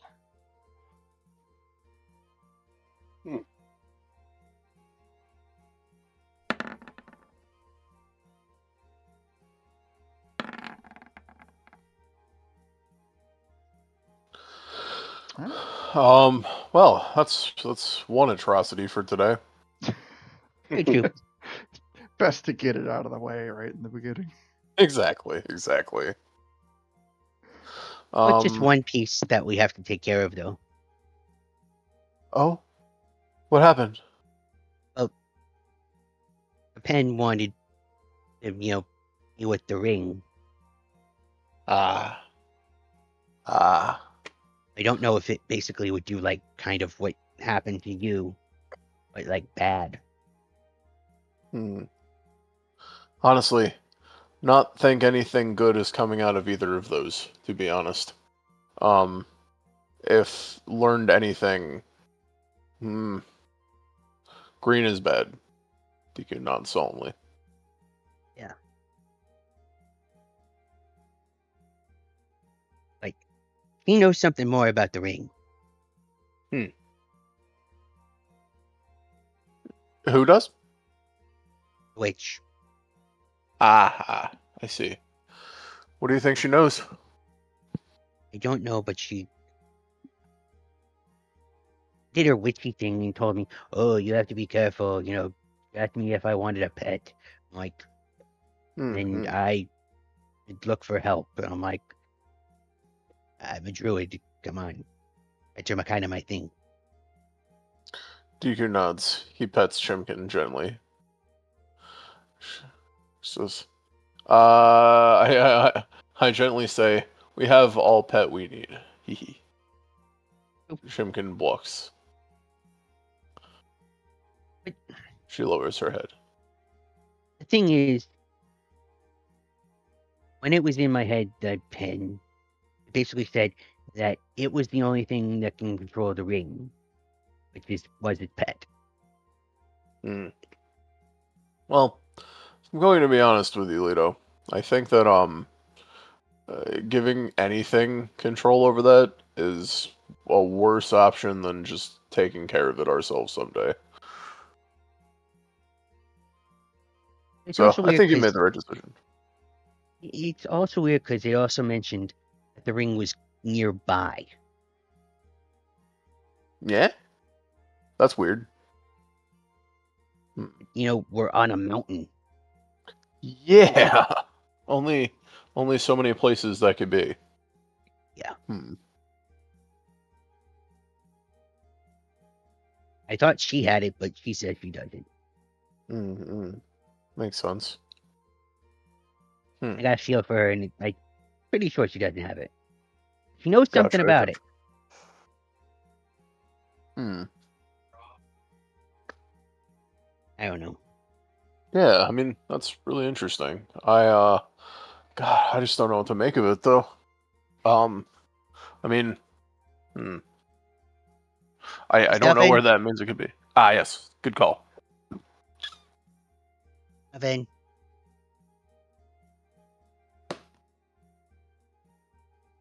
Stuffin'. Are you muted? He did say he has like Wi-Fi issues. Maybe he's like AFK, or like his Wi-Fi broke. Oh wait, hi, there you are. I can hear you. It's me? Yeah, okay. Something went out. What were you saying? I was going to ask you, Stuffin', you know how to like locate objects or something like that? Nah. Oh. Normally, I just use my eyes. Well, What you see with magic? The Ped said the ring was nearby, and I wasn't sure if we had a way of like being like, find the ring, and then using magic to like specifically find that. I don't have anything that works like that. Although Yeah, neither do I. I do, I think, have wish on my list finally. Could probably Yeah, I don't cast have a, that. Yeah, you can wish to locate object. I could cast the locate object spell.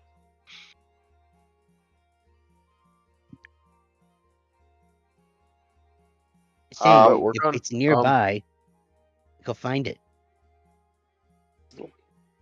Never actually cast locate object. My internet's a little funny. Okay.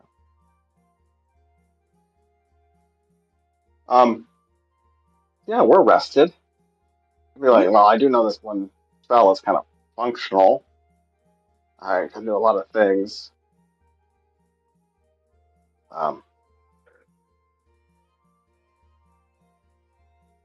Let's see. Let me try this. Why not?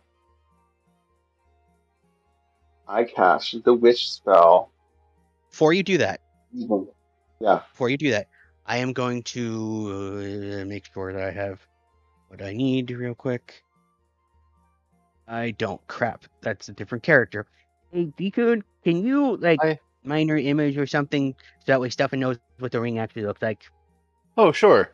I hold out my hand in the and in the traditional Zelda fashion, I just hold up a spinning image of the ring, like just kind of Okay. floating above my head. It's like a green leaf pattern with like a emerald set into it. And yeah, it kind of has like a nice green glow to it. Okay. Locate object. Describe or name an object that is familiar to you. You sense the direction of the object's location as long as it's within 1,000 feet of you. The object's in motion. We know the direction of movement. Concentration for up to 10 minutes.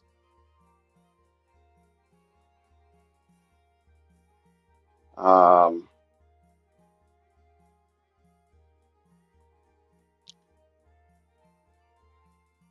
I think that's about it. We need to be specific that it's like this particular ring, because we don't want it to just find random rings. Definitely, especially not next to a used magic item store. Yeah. There's nothing from upcasting it. It could be hidden too by like lead. Looks like. Hmm. Yeah, let me try this here. Nice. Feels like it's an easy spell to learn. I could get it at some point, but okay. So I will go ahead and cast locate object using my 9th level wish spell.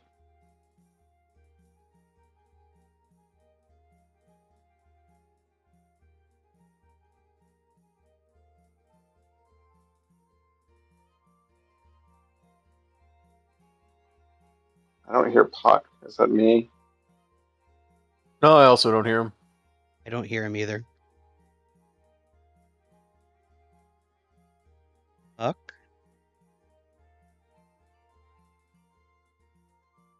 His headset might have died, Oh, okay. Mhm. so it might be a minute.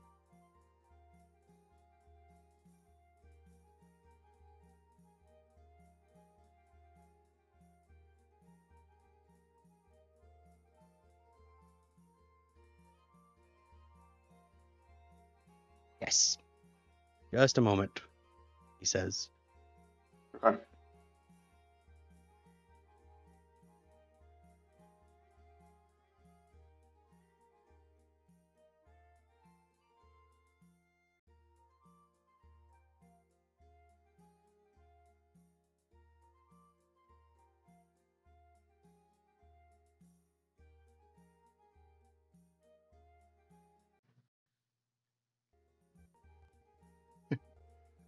Can you hear me now?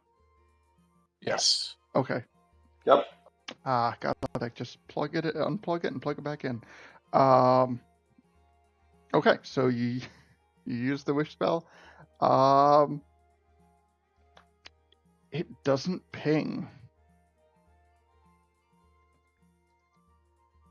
It's not as close as we thought.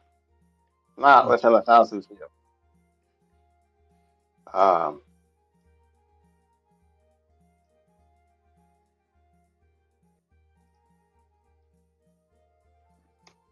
Maybe it's because they're like rocks or whatnot. could be, or it needs like lead will stop it.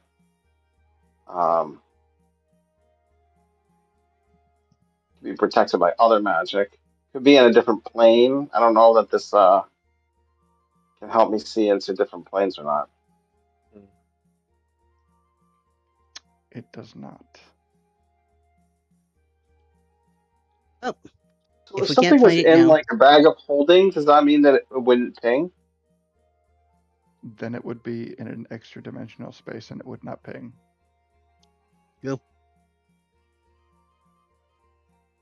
Is there any way to like, if I cast a spell, I can't like switch the item that I'm looking for, can I? I can't be like, I want to look for a bag of holding now, or I mean, I don't know.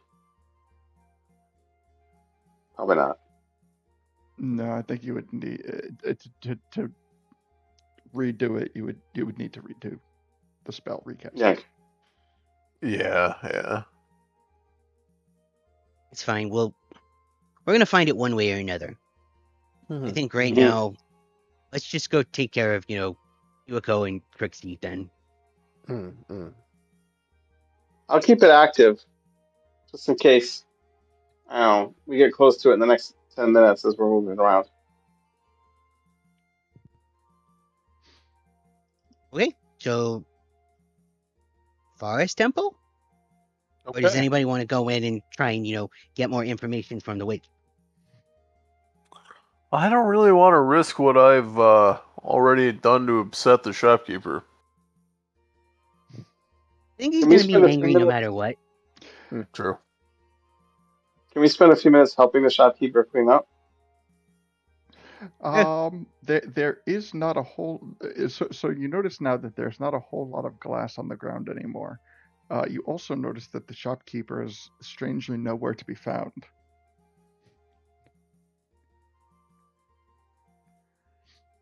He's vanished. Maybe he has a ring. That'd be a quinky dink. I walk over to where he might have been pushed Yeah. and see if he's there or he's not. You would like to look in the direction in which the gust of wind blew. Yes. Okay. For sake of your personal peace of mind, give me a investigation check.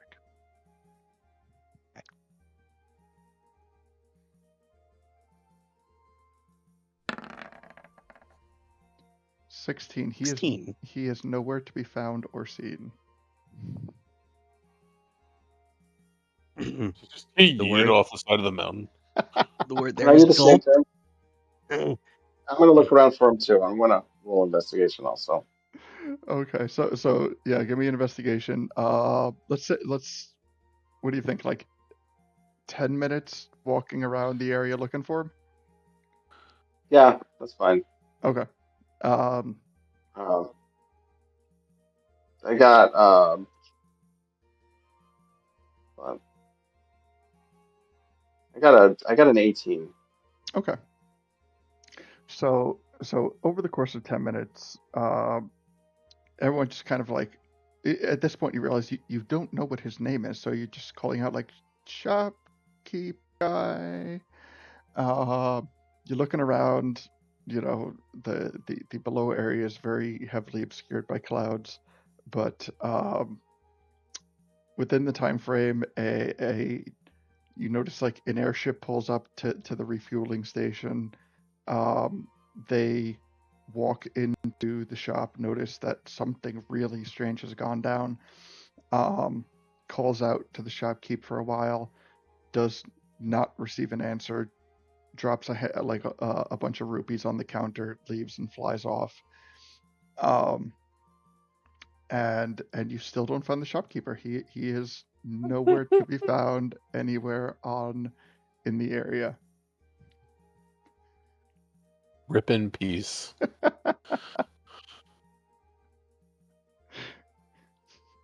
Oops. Leto starts Hey, Millie, is Millie here? Leto starts scribbling a thing that says "back in 5 minutes," signed the shopkeep.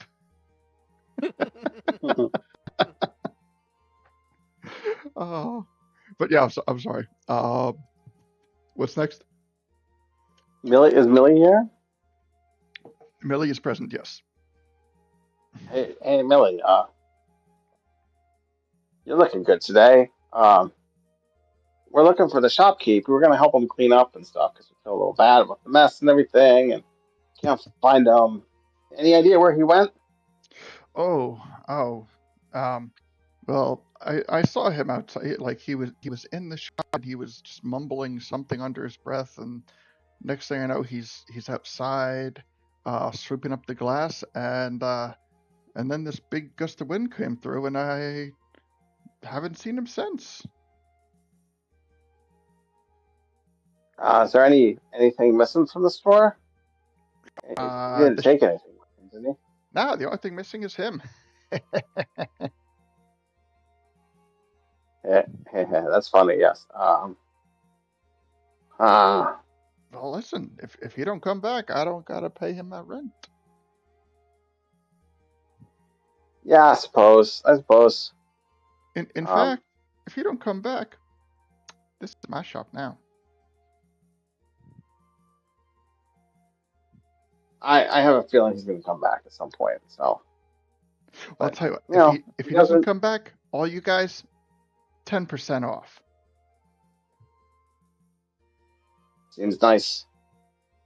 That seems more than reasonable. Yeah. Like everyone else, what do you want to do here? Man, I'm kind of at a loss. Do we have a scrying spell? I have a scrying spell. Do you really want to? We really want to find the shopkeep? These spell.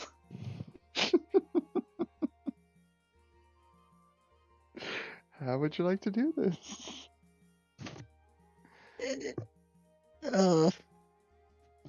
I think you already described how you wanted to do this. With the gust of wind? Yeah. Okay.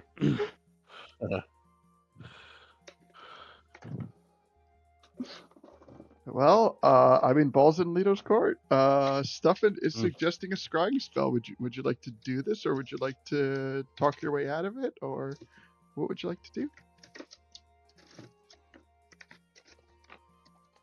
I kind of think I might have gust of winded him off the mountain. Oh, should I look for him? You How might far down find do him you... all over the place. Oh, you think he's see that? him? He runs a magic shop on the top of a mountain. Like he should Yes. always be wearing a ring of featherfall or something. That's just common sense. You can go look for him. The mountain But died. He deserves it. I was just kind of pissed, and I thought Billy knew, and he was in the way, and I just wanted him out of the way, and didn't really think of the consequences. But if you want to go look for him, I'm pretty sure he doesn't want to see me. If he's okay. Okay, I'm gonna go look for him. Can I cast sending on him and just ask, like, hey, are you okay? Saw a big gust of wind. Where are you? Are you hurt? Are you asking if you can cast sending, or are you casting sending? I'm casting sending. No reply. Well, I report this to the party. If he's unconscious. Yeah. Here, I'll tell you what. Pretend that I'm him, and Okay. blast me off with a gust of wind and see where I land. Oh, true. You can't Kinda fly. can't. Oh, you can't do it again? It's kind of a once a day thing. Okay. Well, okay, let's just make believe. You huff and puff, and I'm gonna just like fly backwards and pretend that I'm flying off, and I'm gonna try to find the spot where he might have landed. Okay. So I will go back to where I was, and I will make a hand motion that I would have made to basically move him out of the way, and just like point with my finger that way. Okay. And Stefan flies off. Pretend that he's like being blown off. All right. So you come to the side of the mountaintop on that particular direction. All the travel, not finding the shopkeeper anywhere, and then you come to the precipice, and much like the surrounding area, it is a stark, hard drop. But unfortunately, there are no ledges on this area, and how far do you want to fly down? He's gonna keep going for a little bit. All right, so I would say you keep going until you get to the first ledge. Okay. It takes you a little while to do it, but you do in fact eventually find the shopkeep. He is. Is a picture? Do I have it? No, I don't have a picture of this, but I Oh, will. okay. Lido posted a picture. Oh, Lito posted. Let me see. Cataclysm. Not of the landing, just of the falling. That's all, folks. God. Wait, where is it? Oh, there. Okay. It's an an artwork and artwork and memes. Oh God, yes. So he is sprawled out on his back in a precarious way that does not look all that comfortable. You fly down to him, and without any need, it is obvious to you that this shopkeep has passed on.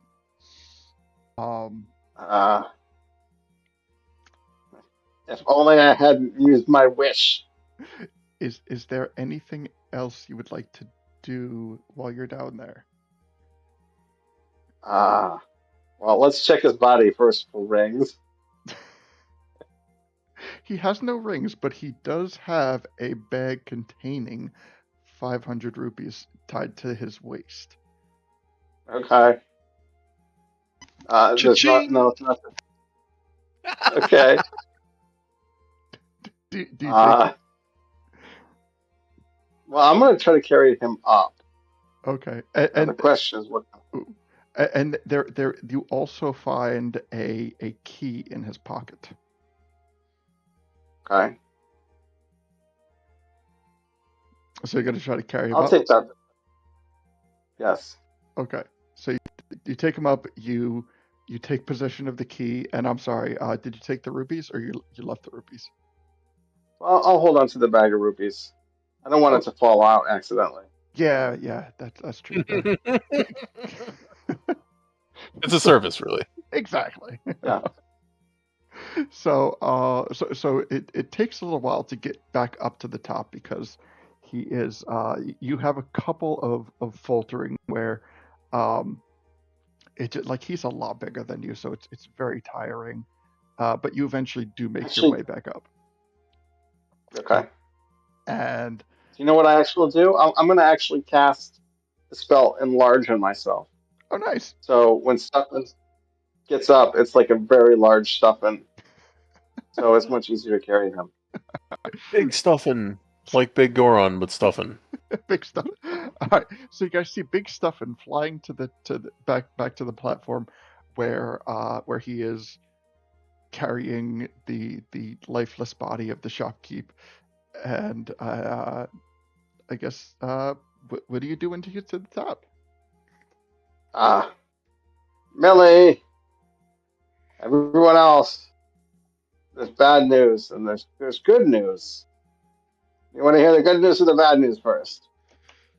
Give me the good news. Millie, you're the new shopkeep owner. Congratulations. I won. But So what's the bad I'm news then? sorry. I'm sorry. Well, he just, it looks like the wind caught him and he blew off. And but how can you own a magic shop at the top of a mountain and not have a ring of featherfall that you just wear all the time? Yeah, is he not That like a just seems Rito? irresponsible. No, he was Hylian. Oh wow, enterprising. Yes. And as And on one hand, oh sorry. as a point of correction, he did not own the magic shop. He owned the refueling and convenience station, and he subletted the magic shop to Millie. Oh, so you already own the shop, Millie. Yeah, so now Millie owns the shop. Now you might own the property as well. All of this is mine. I would How like can to you help me say with the real estate? I would like to kind of like sneak it in like so about that 25% discount. Because I said Mhm. 10. But, and then she kind of like, she goes, but as my first act of the new proprietor of this wonderful establishment, she goes outside and she raises the price of the refueling by what appears to be about 25%. I'm resurrecting him. What is he refueling? What is it? Ships. So the location of this place is kind of it's like atop a mountain, but it is far enough. It is in relative proximity to where the Rito are, and all of there are. When I say airship, because I do need to specify on this, it is not a large airship, but there are a certain number of Faka who have like smaller airborne ships, like small like passenger vessels, and this is how they usually deal with trade and any traversing back and forth of flightless beings, Faka or non-Faka, who make their way to and from Rito Village. Okay. But yes, as like last week during our chat session, I went into great detail about the original airship of one of the original campaign, and I just like I'm taking a point to specify that there, from what you have seen, and you have no reason to believe otherwise, that there are no large airships. They all seem to be for like commerce and travel. Mm-hmm. Well, folks, I found a ring here too. Not on the ring. I'm sorry. I found a key here too. I didn't find the ring. I don't know what the key goes to. Maybe we can check the refueling station. Give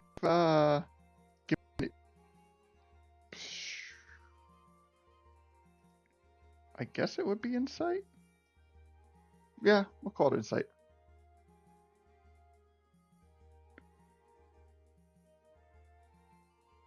$20. 20. All right. That's a key to a safe. Okay.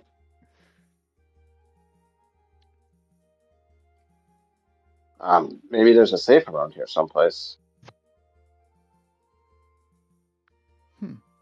Where would a safe in a convenience store be located? Well, if it was my imagination, which it's not, someone else's imagination. If it was my imagination, maybe there's a painting, there's a carpet we could move. Maybe there's a stuffed bear and we take off its head and there's a safe in it. You're pushing on a pull door. Where's the safe? Where's the what's?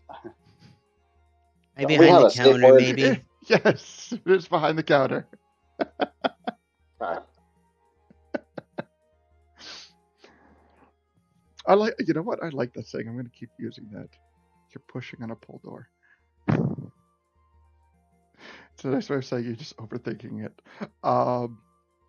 Yes, so you locate the safe behind the counter. It is a safe that is kind of the size. It is not too dissimilar to the size of the safe that you found in your jewelry shop, Stefan. Okay, that was a traps. Can I check for traps here? Yeah. Give me investigation for traps. Okay.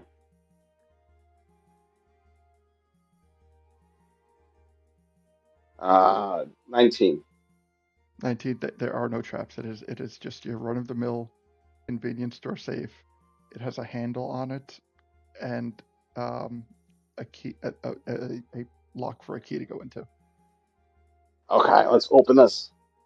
Be on your guard in case there's any, I don't know, weird souls trapped in here or something like that, or mini machines.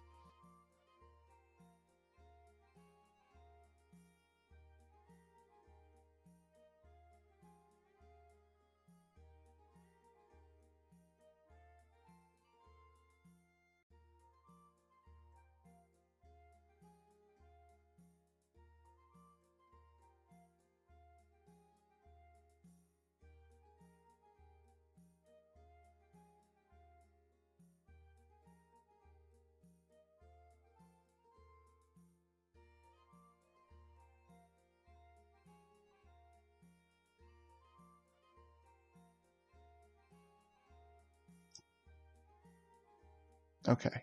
All right. I'm just switching over the headset in there. All right. Just somebody give me a hello to make sure that the player mics are working.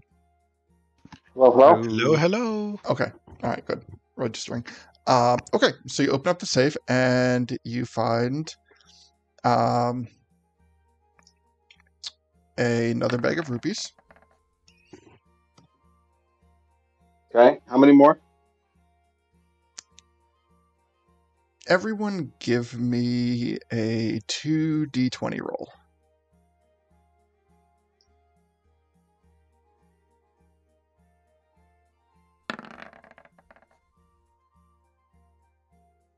Um, 18. All right. So let's see. We got 18. We got 30, which brings it up to 48, 49, 50, 60, 70, 86. 86 rupees in this safe, as well as Tony, 86 the mail. Anyway. as well as a diamond ring and Oh, this could have been used to help bring him back to life too. Oh well. and Oh, just conveniently find a scroll of raised dead in here. Funny how that works. You know, I think we should all get diamond rings because if we die, then all you need to do is bring our bodies to a cleric, and then they can raise dead on us. Payment will be included with our corpses. Yeah, I think if we're high enough level where we should all have diamond rings. Yeah, that makes sense. That's a well, lot of rupees. 10,000 rupees for resurrection. well, I've never Or seen diamond rupees. 10,000 rupees. Ooh. Well, I do feel the need to point out that it's a sizable ring, or it's a sizable diamond in a ring. The ring is in a box, and the box is sitting on a folded up piece of paper.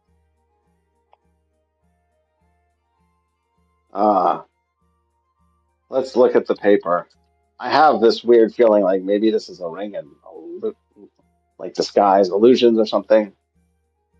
Please tell me it's not a marriage ring. Please tell me it's not a marriage ring.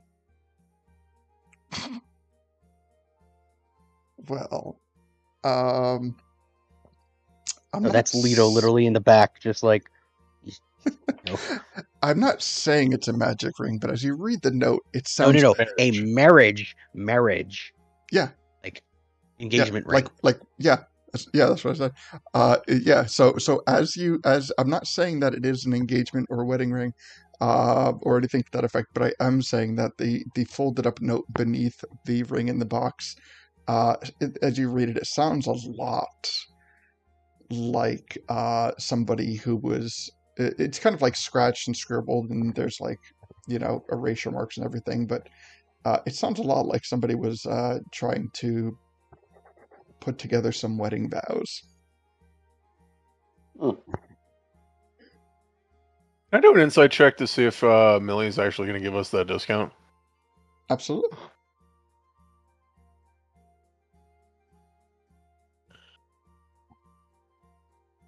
All right. 22, natural 20. Yep, she is absolutely going to honor that. Duffin, do you tell us what that was written on the note? Yeah, I'll tell it to you. I'll even cast detect magic and see if there's anything magical here. There's absolutely nothing magical about it. It is a diamond ring with handwritten vows on it. Yeah. Lito's gonna walk outside the front door and just faceplant and just start doing like a slow worm crawl, face in the dirt. Yeah. All right. I guess I gotta resurrect this guy. All right. All right. So, do you have his him? Yeah, his body's up here. Yeah, he has body. Okay. It's laid up. All right. You're Yeah. resurrecting your team. He's going to come back in a different form That's reincarnate. if he comes back. Oh, that's reincarnate. Oh, resurrection is the 9th level. Okay. Resurrection's the 7th level. Oh, is it? True resurrection is the 9th level version that you Mhm. come back as something else. I Oh, have true that. resurrection. I just don't have the money for it. Okay. But yeah. You just need So, a diamond, right? A diamond? it takes a diamond worth 10,000 rupees to cast resurrection. However, I'm just gonna wish. Oh, that works. So I'm going to go approach his body, and I'm going to just kind of like gently like kneel down next to him, and yeah, I'm going to like gently like pat his shoulder, and I'm going to say like, hey, I know this is scary, but the world's not done with you yet. This was just an accident, and but you're gonna get better. And I cast resurrection via wish. I will bring up the exactly what that does. Give me 1 second, please.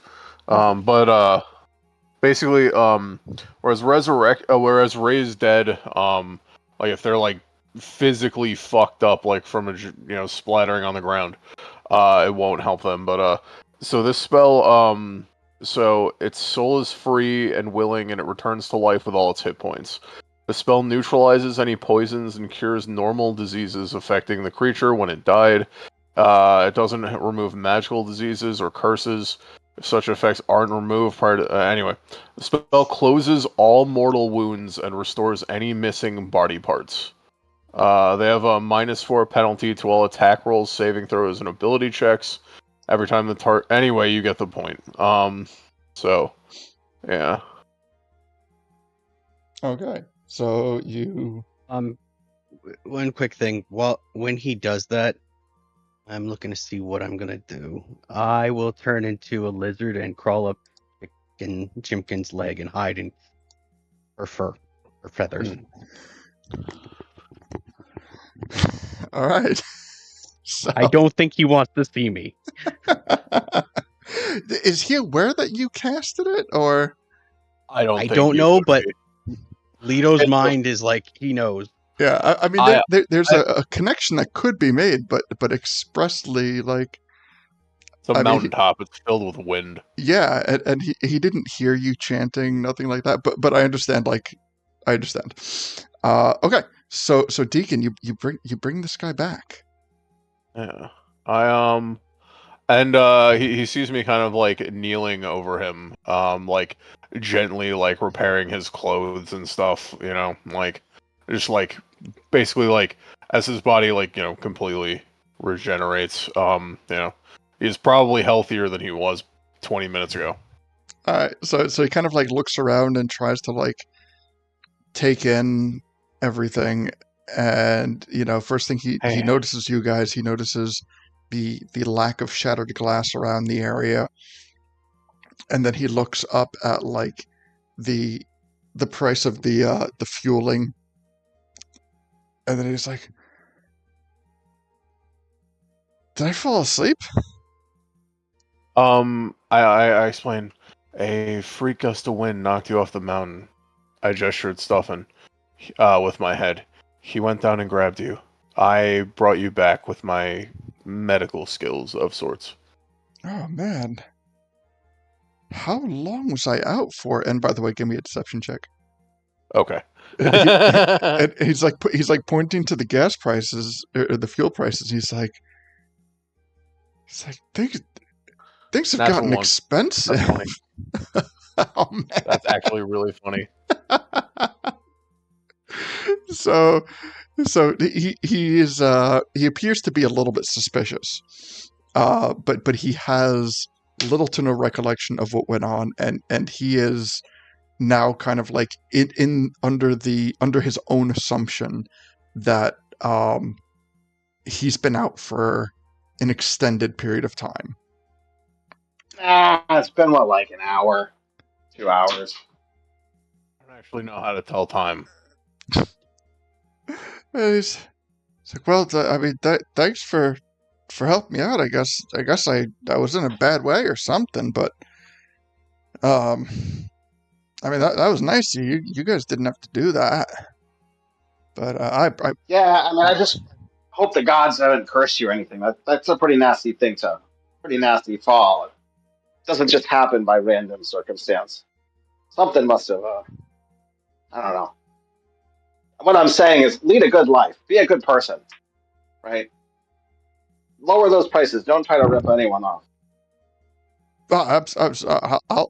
I'll take the gas price down for, I'll reduce it, and the until I kind of figure out what the heck went on. And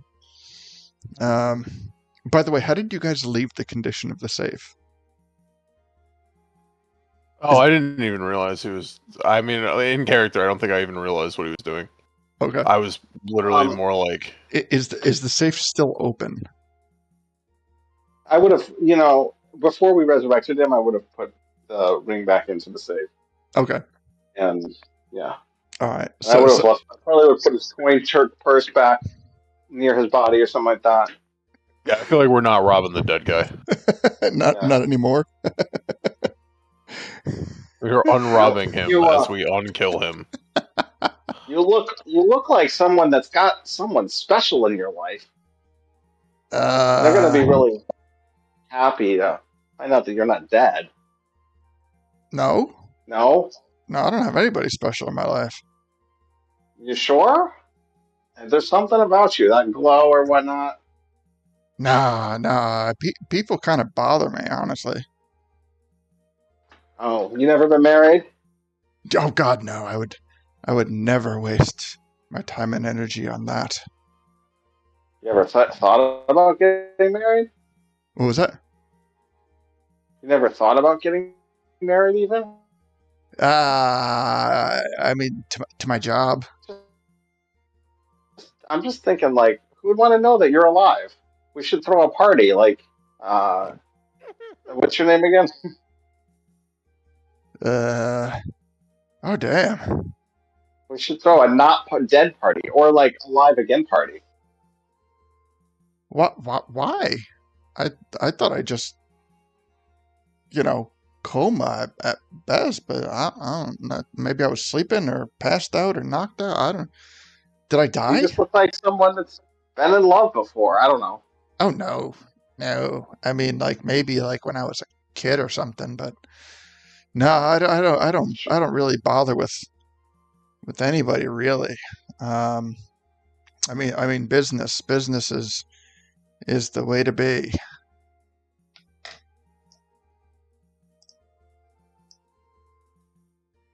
But I mean, what are you trying to like hook me up with somebody or something? Like I feel uh I feel a little bit disheveled. I'm Ben, by the way, Ben. And oh, okay. Hmm. Uh, hmm. I just like to ask him, is he feeling okay? Um, is he like does he have a headache, anything like that? Sure. I mean, I'm a little sore. I'm a little sore, but I mean, I guess something that a little bit of rest uh couldn't hurt. Mm. I hmm. Are you sure you don't need a short break from running the store or something? Maybe let Millie take over for a bit. Uh, no, I don't trust her. I'm lucky if I can get her to pay on time. Mm. Fair enough. Well, anyway, it looks like you're doing much better now. I'm glad to see that. Um, yeah. Maybe you should take any chance you can to rest right now. You probably earned it with what you've gone through. Well, and like something visibly like a thought darts across his face, and his eyes kind of like light up. Did you put the key back in his pocket? Yep. What was that? Yep. Yep. Okay. Okay. Did everything. So his eyes like light up, and he gets up and he kind of hobbles in a as fast as he can over to like behind the counter, and he turns the key, cracks open the safe, uh, lifts his head up over the counter to make sure no one's looking, drops his head back down, and then you hear the safe close, and he stands up and he just like puts his hand over his heart and gives um like a nice sigh, acknowledging that what he was looking for was still there, and then continues to carry about his business. That was incredibly conspicuous. It's like, well, I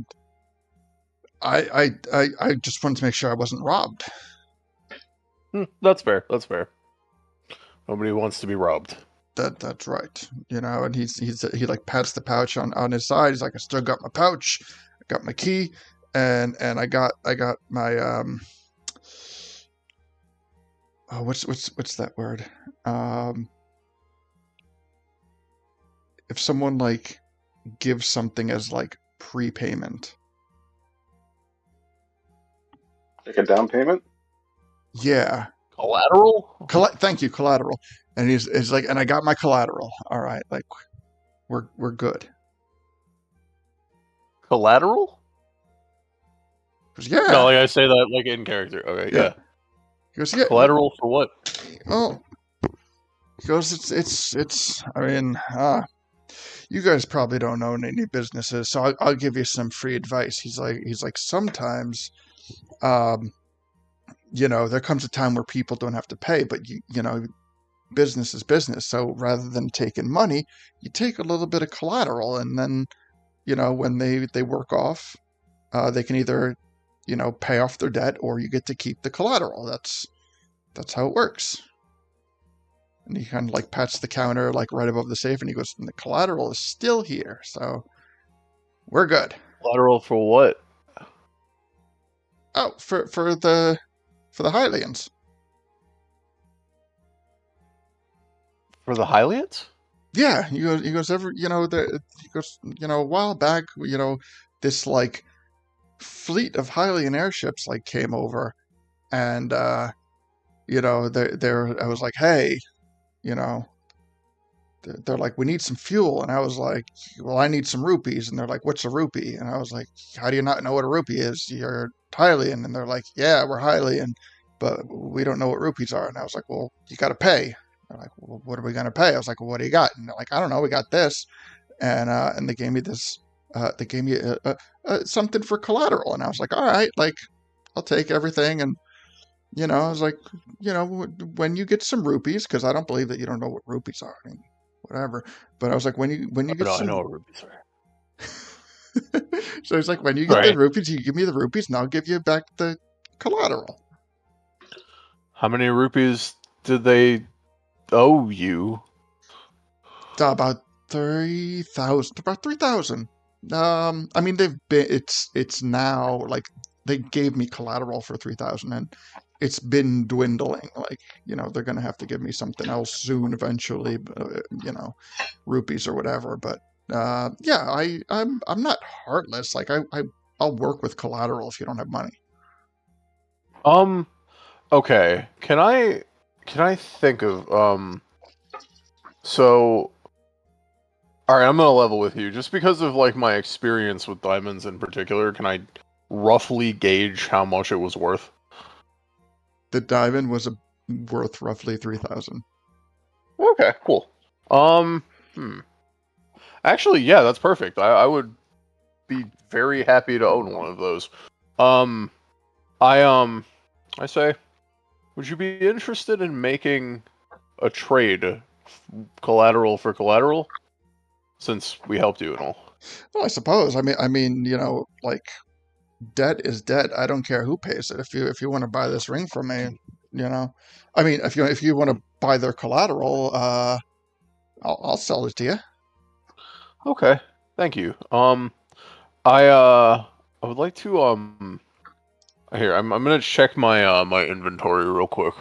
I do not have the rupees to pay for this, but I do have other things that might be handy. Mm.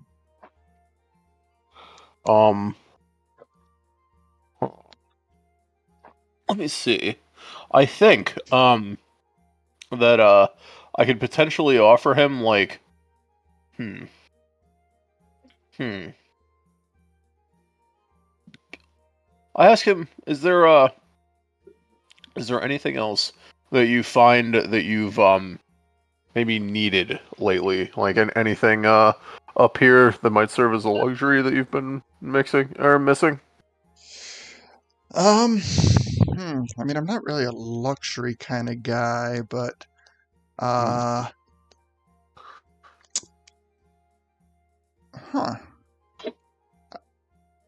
I mean, usually I don't think up the collateral for the collateral, I mean, but that's a fair point. Here, let me oh, sorry. I was I have a maybe, let's say, I mean, I don't know if this is exactly something you'd be interested in, but I have a couple of different things. I have a couple of trinkets. But I'm not sure if there's Damn, I do not have a lot of shit anymore. I kind of gave it all away. Huh. Let's see.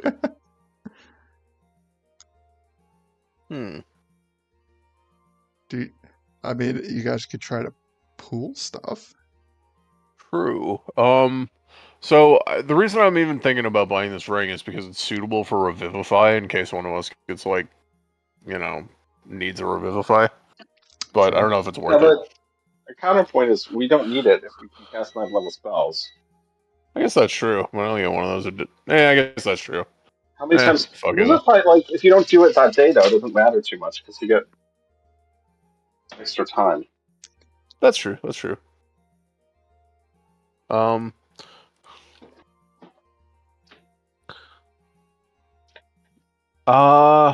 I guess it's not really relevant. I'll close my bag and just like shake my head and go, sorry, I thought I had something that I maybe didn't. That's fine. I mean, it's not going anywhere. They're still working and, collecting on the value of it. Can I ask what it was traded for? For fuel. I don't. Oh, okay. Yeah, I mean, they came in, they didn't know, like, how to pay, and I was like, well, what do you got?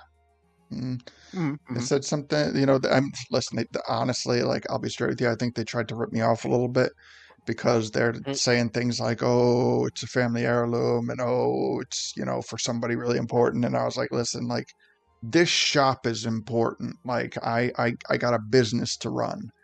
So I was like, listen, just kind of, I'll hold it, and I won't tell anybody about it. I mean, I kind of told you guys, but like, it's been sitting here for a while. How long's a while? Geez, at this point, I would say over a year. Oh wow. Yeah, I mean, they don't come by too often. But hey, that's still pretty generous of you. Well, would oh my goodness, I just forgot my name. Would Gully or any of his other selves know anything about the Fleet of Hylians? Of the Fleet of Hyrule? No. This sounds very strange to you. Okay. Just the sheer concept of a like their air travel is not unheard of. It is mostly something done by Faga. Faga kind of have a larger part of a monopoly on the situation. But a fleet of Hylians sounds more strange than not to you. Okay. Interesting. Were they really Hylians? Were they? So, counterpoint here. If we could buy the ring, I don't know what we got if we pull it. But whoever can cast scrying, you get like a +4 bonus or something. If you own something, so you could like scry on them based on just having this ring of theirs. That would be We could like try to track them down or something like that. Hi. Yeah.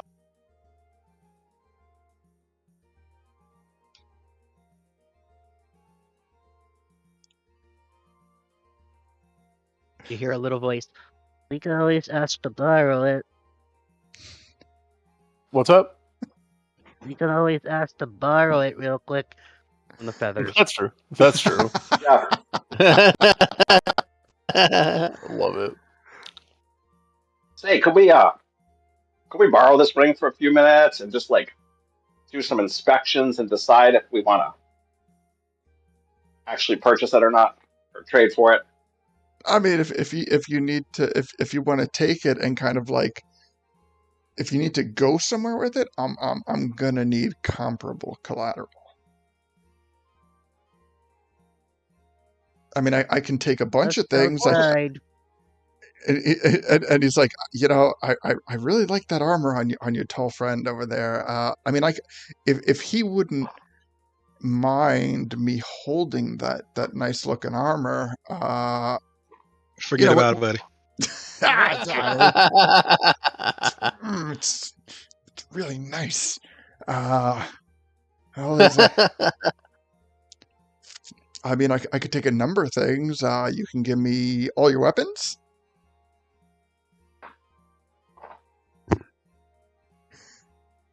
I mean, what am I going to do with all your weapons? I would just be holding them until you came back and re-exchanged the. Would you be willing to hold on to this incredibly valuable potion that I have here, a magic potion? He's like, I don't know about any magic potion that would be We worth 3,000 won't leave rupees. the premises. Here, let me. Oh, I It is definitely very can't give valuable. you all my weapons, but I have several weapons that I could give you as collateral. What do you got? Oh, I've got this really awesome handcrafted Yiga longsword. Oh, let's I've see got that. these pristine quality Lysel tri-boomerangs. How many of those Oh, you got? look. I have two. Two. Okay. I have this very nice crossbow. I got a question. I have this spare longsword here. A crossbow and a spare longsword don't sound very enticing, but you had me in the beginning. You I have a had Well, question I for you. mean, What's up? Very important. Where's the ring at the moment? The ring is in the safe. And he has the key. He has the key and the safe is Where? locked. In his pocket. And he is currently standing behind the counter in front of the safe.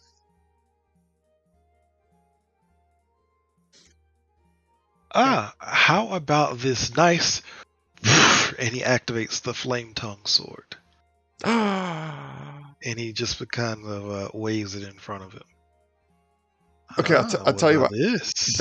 That extra sword and that crossbow, you can hold on to those. But everything else, I'll consider that a fair collateral. Hmm. Well, what do you think, Um. guys? Yeah.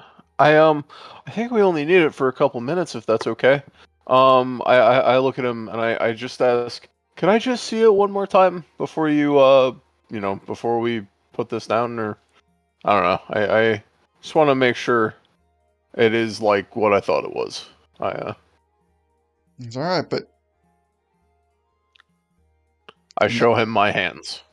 you're not gonna go running off. I will not. I will not. All right. Okay, so he unlocks the safe, pulls out the ring with the box, cracks open the box facing you. Does he Okay. let go of the box?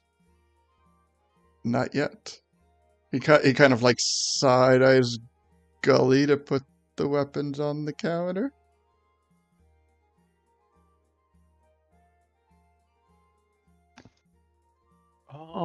Would you consider him carrying it? Let me ask that. What, carrying it where? Well, no, that's what I'm asking. He's got the box on the counter. Would you consider him carrying it? Yes, it is in his hand. It is kind of like he's holding it like the boxes. He has like one hand palm up, box in the palm, and with the other hand on top of it, he is like holding the box open. So both of his hands are cradling and carrying the ring.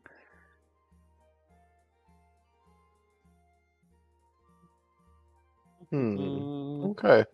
And he's like, I'm Can not I, saying you guys are not trustworthy, but I am saying that I would have a hard time recouping my losses if something were to happen. Understandable. We wouldn't want anything bad to happen to you. Yes. So, I'm just gonna try it. I'm gonna pop out from Pumpkin lizard form. I'm just gonna be like, I'm tired of this, and I'm just gonna point to him and I'm gonna polymorph him. you're gonna polymorph the shop owner? I'm just Lito's kind of done with it. All right. Well, what do you polymorph him into? I'm polymorphing him into a little toad. Little frog. All right. So he polymorphs into a toad. The toad falls behind the counter. The ring falls on the counter. I will just go over, pick up the ring, walk outside, and start. Because this is the best part. As soon as I start outside, I'm going to start casting scrying, which is immediately going to drop the polymorph. And I'm already got the ring outside, and I'm still going to do it. All right. So he can be on the floor inside, and he can come out and try and take it from me. I just, at this point has killed him. He's back alive, and he just wants to get this over and done with. Okay, so he doesn't like he comes outside. He doesn't tackle you or try to take the ring from you, but he stays like very close to you. That's fine. Okay.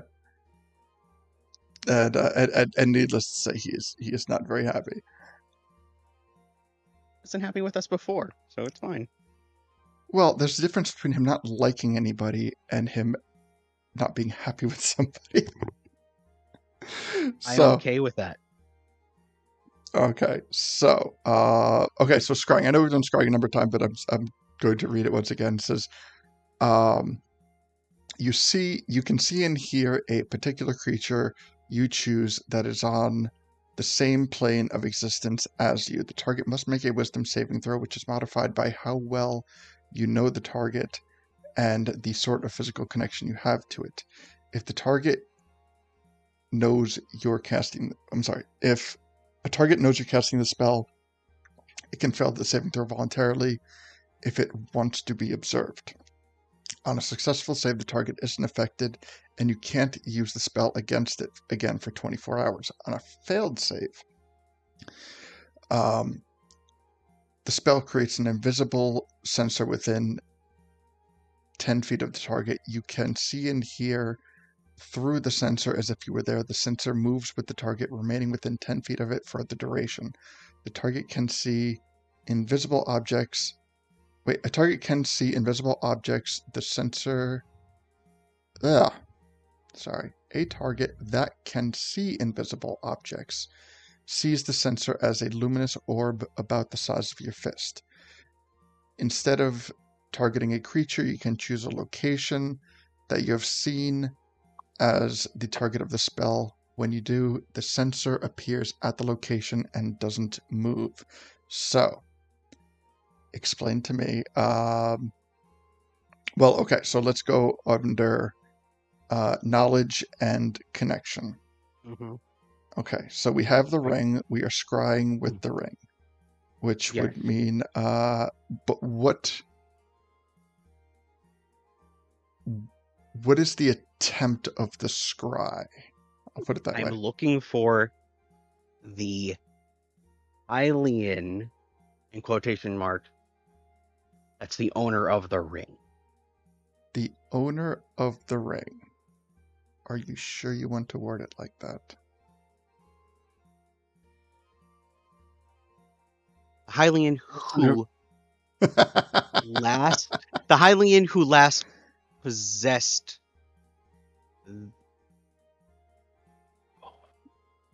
the Hylian who gave the shopkeeper the ring.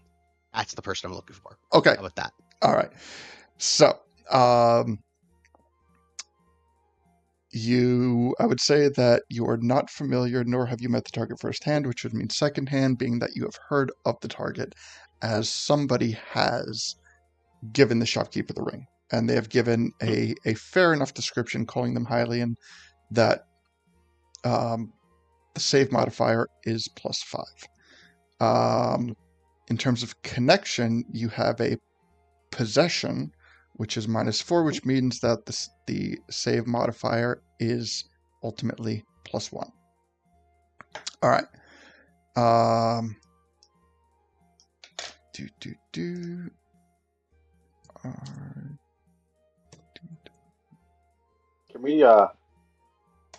Can we spend cookies on this or anything? Yes, we. Oh, damn it! Yes, they failed the save. But yes, we do have a notable. We do have a good collection of cookies for that can be used on spell saves. So okay, you are able to witness get a good scrying on the person who gave the shopkeeper the ring. Much as the shopkeeper has described, aside from the clothing being a little bit different, and maybe the height being a little bit off. I think compared to an expected vision of a Hylian, they might be roughly 3 to 6 inches shorter, a little bit more stocky. And the clothing is a little bit different, but it is definitely looks like a Hylian. Has an eye patch, has and is currently floating. Over which eye? What's that? Over which eye? Left eye. And they're You said- on a ship with a number of different other people. The ship is enclosed, so like you cannot see from the scrying if there's like like a weather balloon, like a Zeppelin type thing. You simply see that they are an enclosed ship, and the technology itself seems un-Hylian. It is Does it not. look It looks familiar? no, but it looks advanced.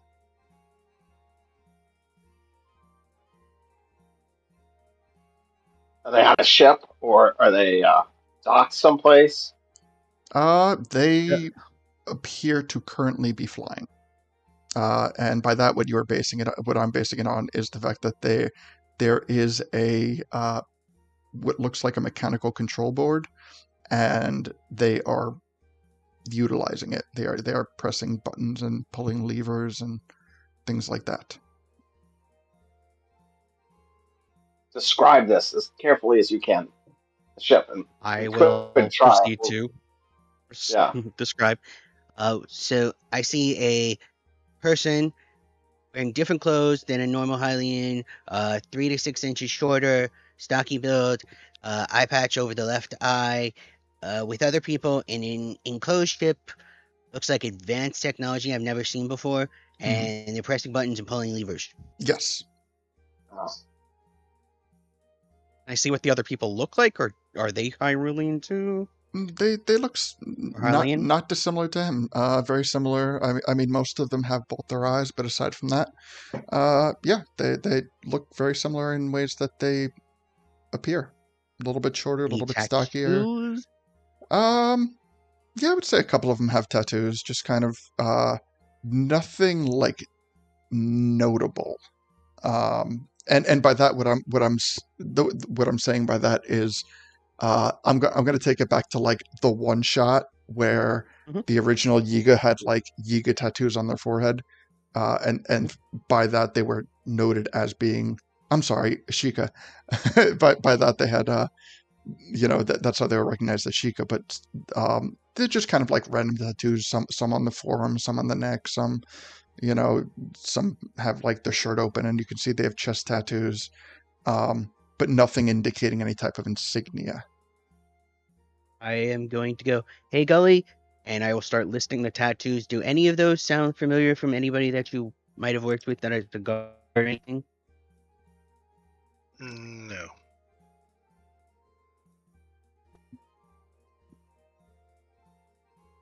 Oh, yeah. Sorry. We could try teleporting there. It probably won't work. It's just something to keep in mind. What's the worst that could happen? So it is also noteworthy of what you're witnessing that since you specifically asked about tattoos, one of the people on the ship that is bare chested, it does stick out to you because what you initially think that you see are like the Hylian crest with like the wings. You catch like a side glimpse where it looks like the wings are on the side of the chest, and then as he turns around, you recognize that it is not a Hylian crest, but there is something reminiscent possibly of it. They are like it's like a, rather than being like the Triforce with the wings, it is just like a bird with wings spread out across the chest with no Triforce. I will describe that to Stuffing because he's probably the smartest of us, and be like, anything? You went to like a college type thing, right? Yeah, I'm in college. We mostly hung out in the spas and talked magic and shit. But yeah, sure. I was in like 5 different fraternities. That's pretty cool. Parties every night. Um, Any of them with like birds with wings spread out that kind of looks like the high Lurlian crest? I don't think so, because I was raised in a different world. So I don't know. But doesn't mean you don't know. It's worth a Oh, try okay. to remember. I could try rolling.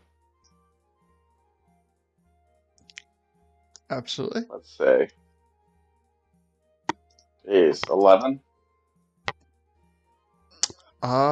Does not sound. Yeah, it sounds kind of Hylian, but still kind of not.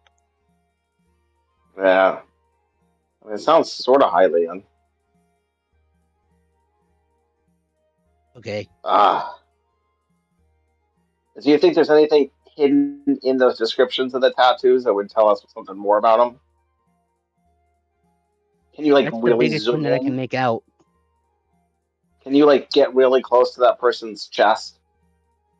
Just like zoom in on their nipple and look really closely at the tattoo.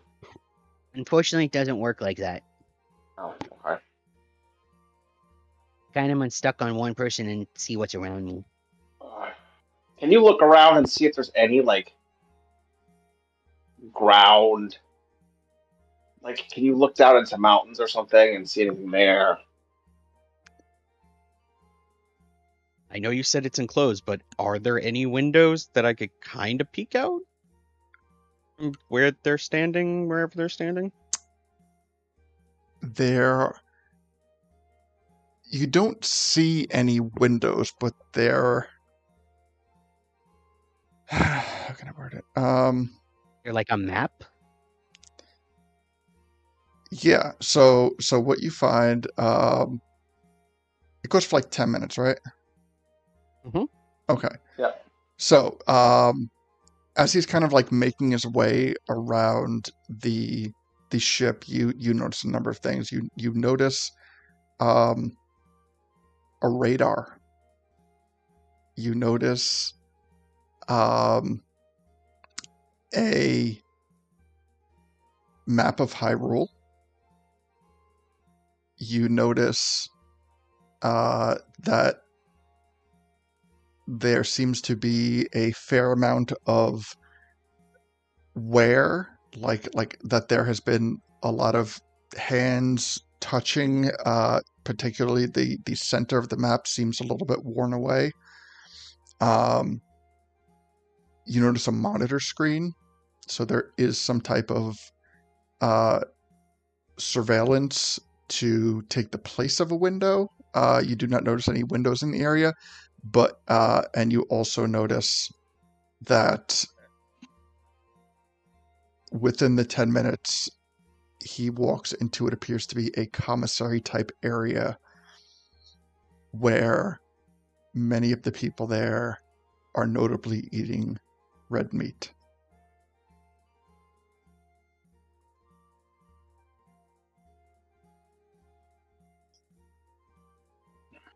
I have a feeling that this, my friends, might be the group of people that are stealing our whatchamacallits? Lonlons. Onlons. The Lonlons, yes. It would fit the description as it is given.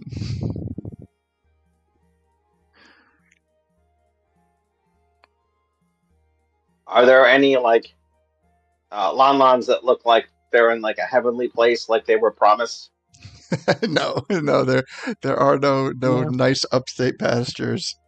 Just steaks and burgers and all that good stuff. Well, might have solved that, but we still can't do anything about it at the moment. Like, yeah, We could try to teleport there. You told me enough. I could give it a shot. But there's a good chance we would fail. it's also moving. No. Yeah? We just need to tie ourselves together so if we fail and we end up in the middle of the air, then we can cast teleport again before we hit the ground in a uncomfortable way. Or, just saying, Probably won't work, but yeah. You got a or better plan? we take care of Ibako and Trixie, and then we go to Lon Lon, and we disguise ourselves as cows or Lon Lons, and hope that they pick us up, and then we can just board the ship that way. Oh, I like that too. I believe That's probably Stefan a already better way. tried that. I tried it, but I think I have once we seeming, though. yeah. Oh, So we would actually look like Lon Lons.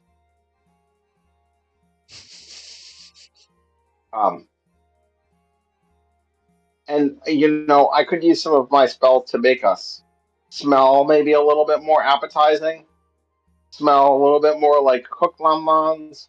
Like maybe we've been grazing out in the field on a hot day, getting kind of juicy. I think they're just eating whatever they pick up. I don't think they care about quality. Oh, Just saying.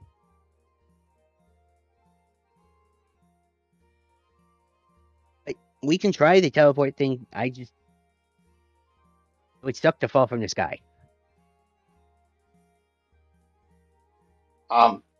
yeah, there's a good chance that won't work. It's pretty reckless, quite honestly. But I can fly, so I'm a little less worried about it. In theory, I could pick up Gully, and Deekun does have Chimkin, so we could, in theory, fly. It's just, once we're flying, we're still outside of the ship. I mean, I could just cast Get High cantrip on all of us, and then we might not actually be flying, but we'll feel like it. Not sure what that means, but I don't think so. Oh, okay. Hey, I don't know. dude, I'm up for whatever you want to do. But maybe Well, we back who's pocket going to be this. doing the teleporting, though? Because I can't do it without plans. I think Deekun has to do it by drawing like a circle. Gully, I think, can do I it can with do his it based on helmet. your description.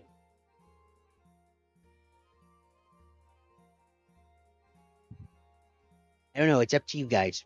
I can't really do anything until we get there. Why don't we back pocket this for now, and we'll deal with it later. Okay. I think we don't exactly know what we even want to do with these guys if we find them. So True. So let's go to the forest temple. And you hear Hi, I'm back. welcome back. Welcome back. welcome back. Because you are still in possession of some borrowed goods. So I turn around and look at the shopkeeper. Mhm. Oh, did you know you actually let people who aren't allowed in Hyrule in? You basically gave them fuel. And now they're stealing from Hyrule, which basically makes you a culprit of it. Yeah, And that this, sounds like not my problem. and this is now evidence, and I will put it into the bag of holding.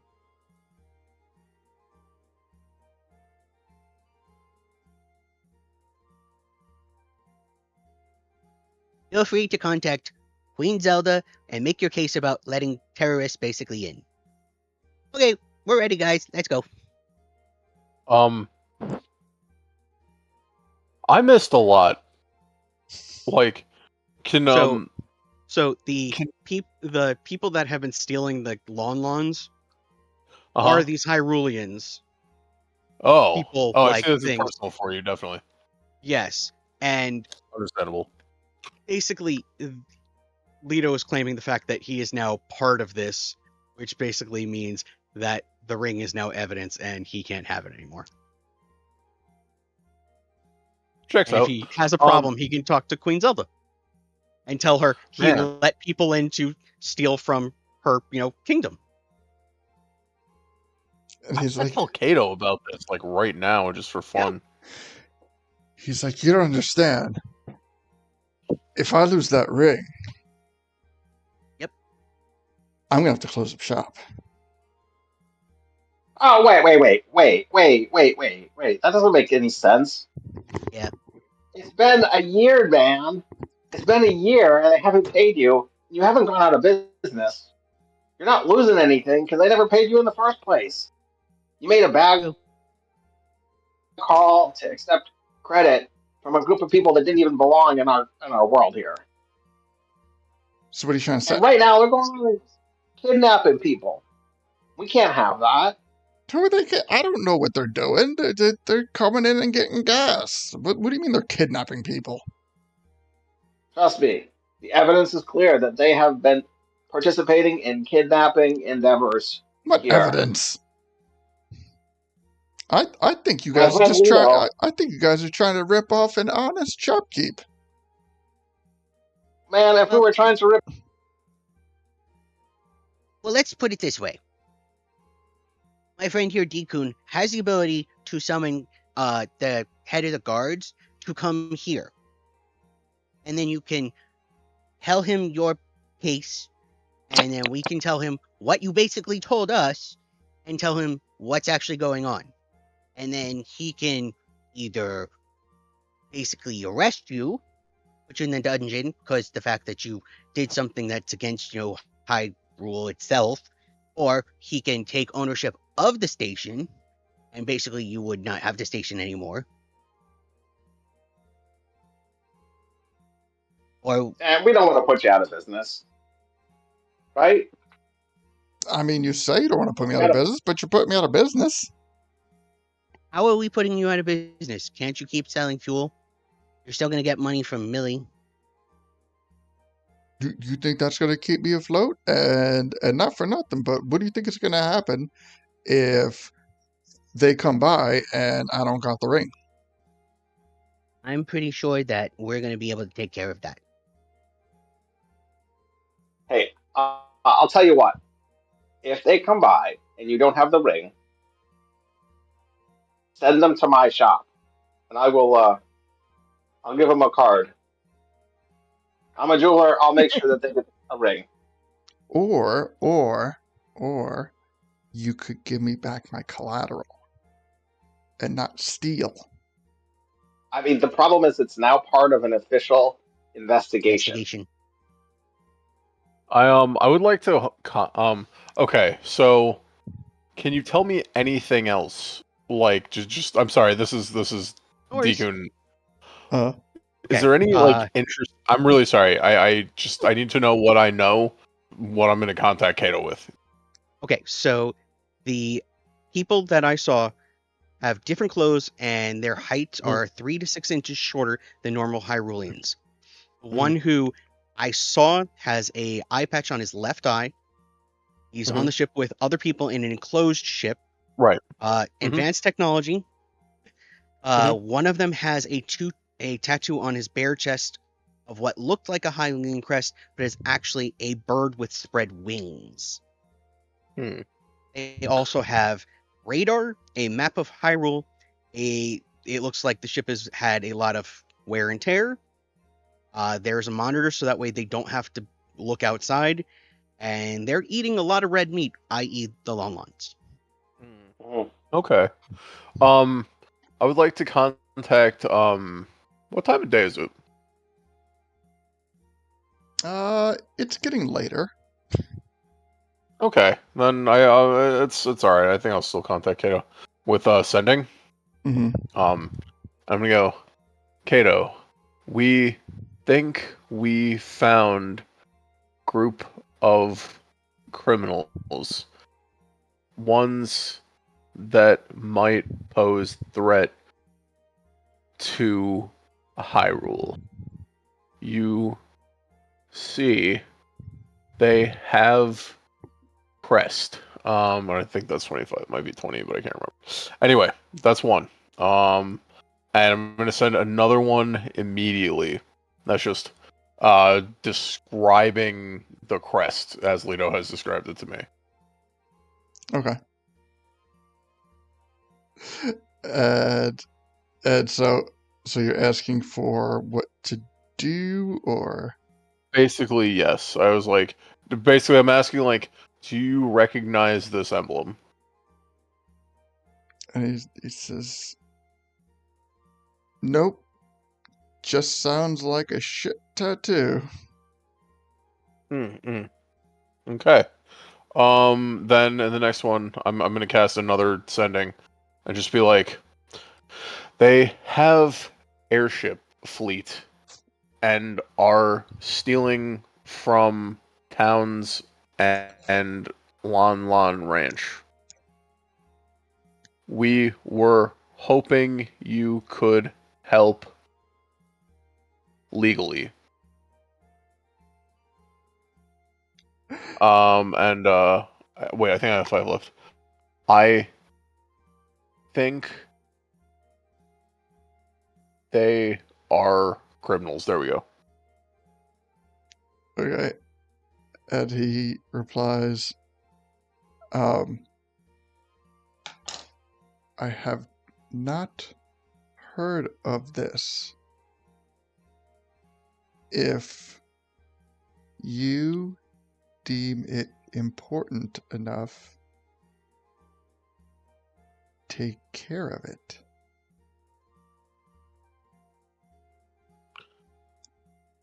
All right.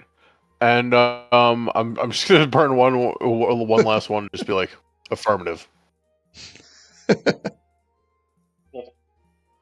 All right.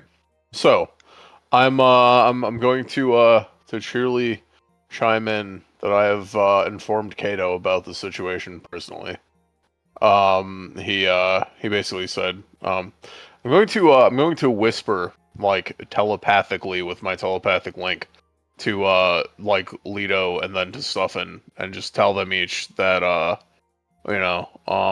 he basically said, we gotta handle this. Like basically he said to take care of the situation on his behalf. So, we have to go ahead to do what we gotta do. It sounds like you have his blessing that on an official capacity he has absolutely no interest in intervening on Yes. either behalf. Correct. Yeah. I mean, that sounds good. Yeah. All right. So, is there anything else you would like to do on this mountaintop? Is Millie's shop open again? No, first he kicked you guys out, and then you stole from him. Well, we kind of count him a little bit. He doesn't own Millie's shop. But he owns the building. Whatever. You guys have kind of burned this bridge. Yeah. Yeah. Yeah. Yeah, you know what? This is the problem with our world. You do like 1 or 2 bad things, and it overrides like all the amazing things you did that day, including bringing this guy back to life. You brought him back to life. He is. Well, first of all, he's unaware that he died to begin with, and second of all, you brought him back to life, and then you robbed him. Like, I think that those. What one does not wash the other. Do we not have legal authority to confiscate items on behalf of the crown? You have legal authority to have the crown look the other way because they want you to do other things. Hmm. I don't have a problem I'm with. just saying, he Probably doesn't should have own the stole from him heir. before we brought him back to life. Probably. But Stuffin, I'm just saying he doesn't own the heir, and if you don't touch the floor, you can't really, be like, get out of my shop because you're not really touching anything. Just saying. Okay. Before I leave, I cast the get high cantrip on him. The what cantrip? If you're actually serious about letting me do this, the get high cantrip that we take Sure. him out. Sure. And you know what he has? He has a bad high. Oh, He has a damn. real bad high. He thinks that the ground is moving beneath him. He thinks that the guards are going to scale the mountainside to come and attack him. He's in full on panic mode for his life.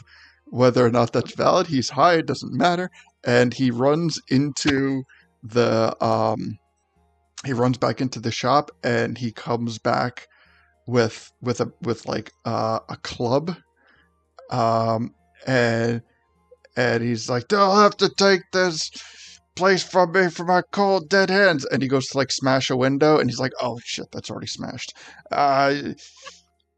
Get get the hell out of here! You guys aren't welcome here anymore." And he's like standing by like the entranceway, which also is like a door of broken glass, and he's just like holding up like it's a baseball bat ready to swing. He doesn't want a confrontation. He just wants you to go. I'm going to hold up my hand next to my mouth and my ear, and kind of wink at Millie and like give her like the call me symbol, and I'll be like, we should go. All right. So where do you teleport to? All right. The last thing I heard was the forest temple. Forest temple? All right. Outside, Everybody's I inside. okay want to with get that? some exercise. Walk half the way and Walk halfway. What are you gonna teleport halfway to the forest temple and then run and then walk it? no, we'll walk down the mountain, and then by the time we get down the mountain, we'll be a little tired, gotten some exercise, and then teleport.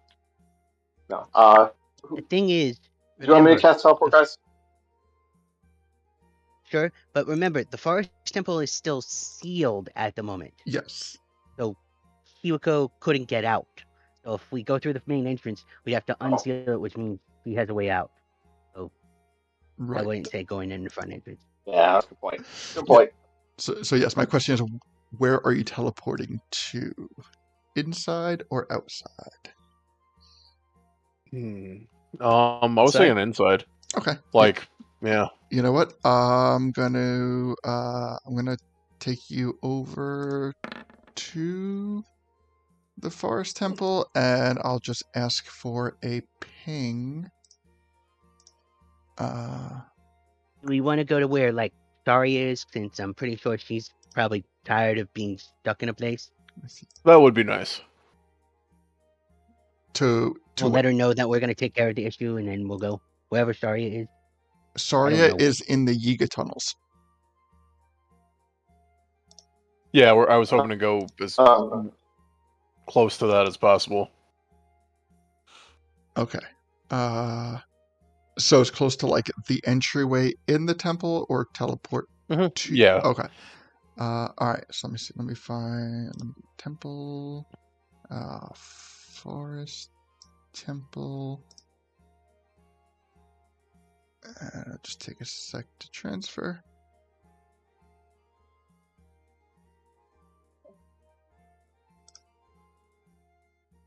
All right. And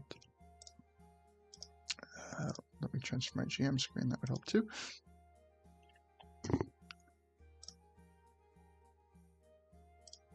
All right. So that would be here. And Look at that big, beautiful fire sage. Hell yeah. I don't see anything. I have a black screen. Go. You might have to adjust I your don't. orientation. I don't. I also think I'm not on there. That's why I don't see. Yeah, I got You it. might be in the wrong place. Let me Um, port you. Gully is big. Yeah, I'll be. Well, because last time we were here, I was in giant form. He was. All right, let's see. There's Belito. And let me fix Gully's size. Oh, wait, I'm on my. Wait, yeah, I'm on the GM screen. There we go. Okay, there we go. All right. Wah, wah, wah. I'm gonna get my exercise by doing laps around the around there. There we go. Okay, awesome. Sounds good. Okay, so we are. All right, so this. I'll get that set up for next time. Okay, so we are finally back in the Forest Temple. We have met a new collective of people.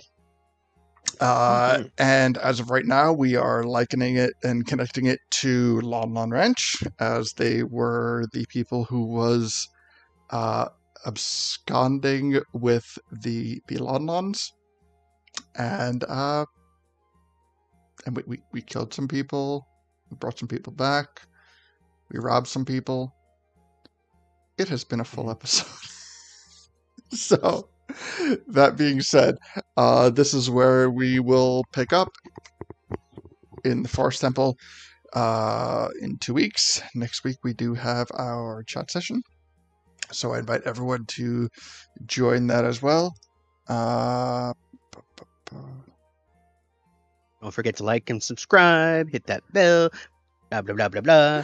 Next one is going to be session 64. Yeah, 64. God damn.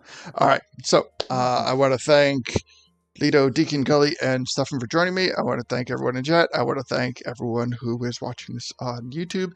Appreciate it all. And with that, be happy, healthy, safe, and cool. And we'll see you next time. So until then, bye.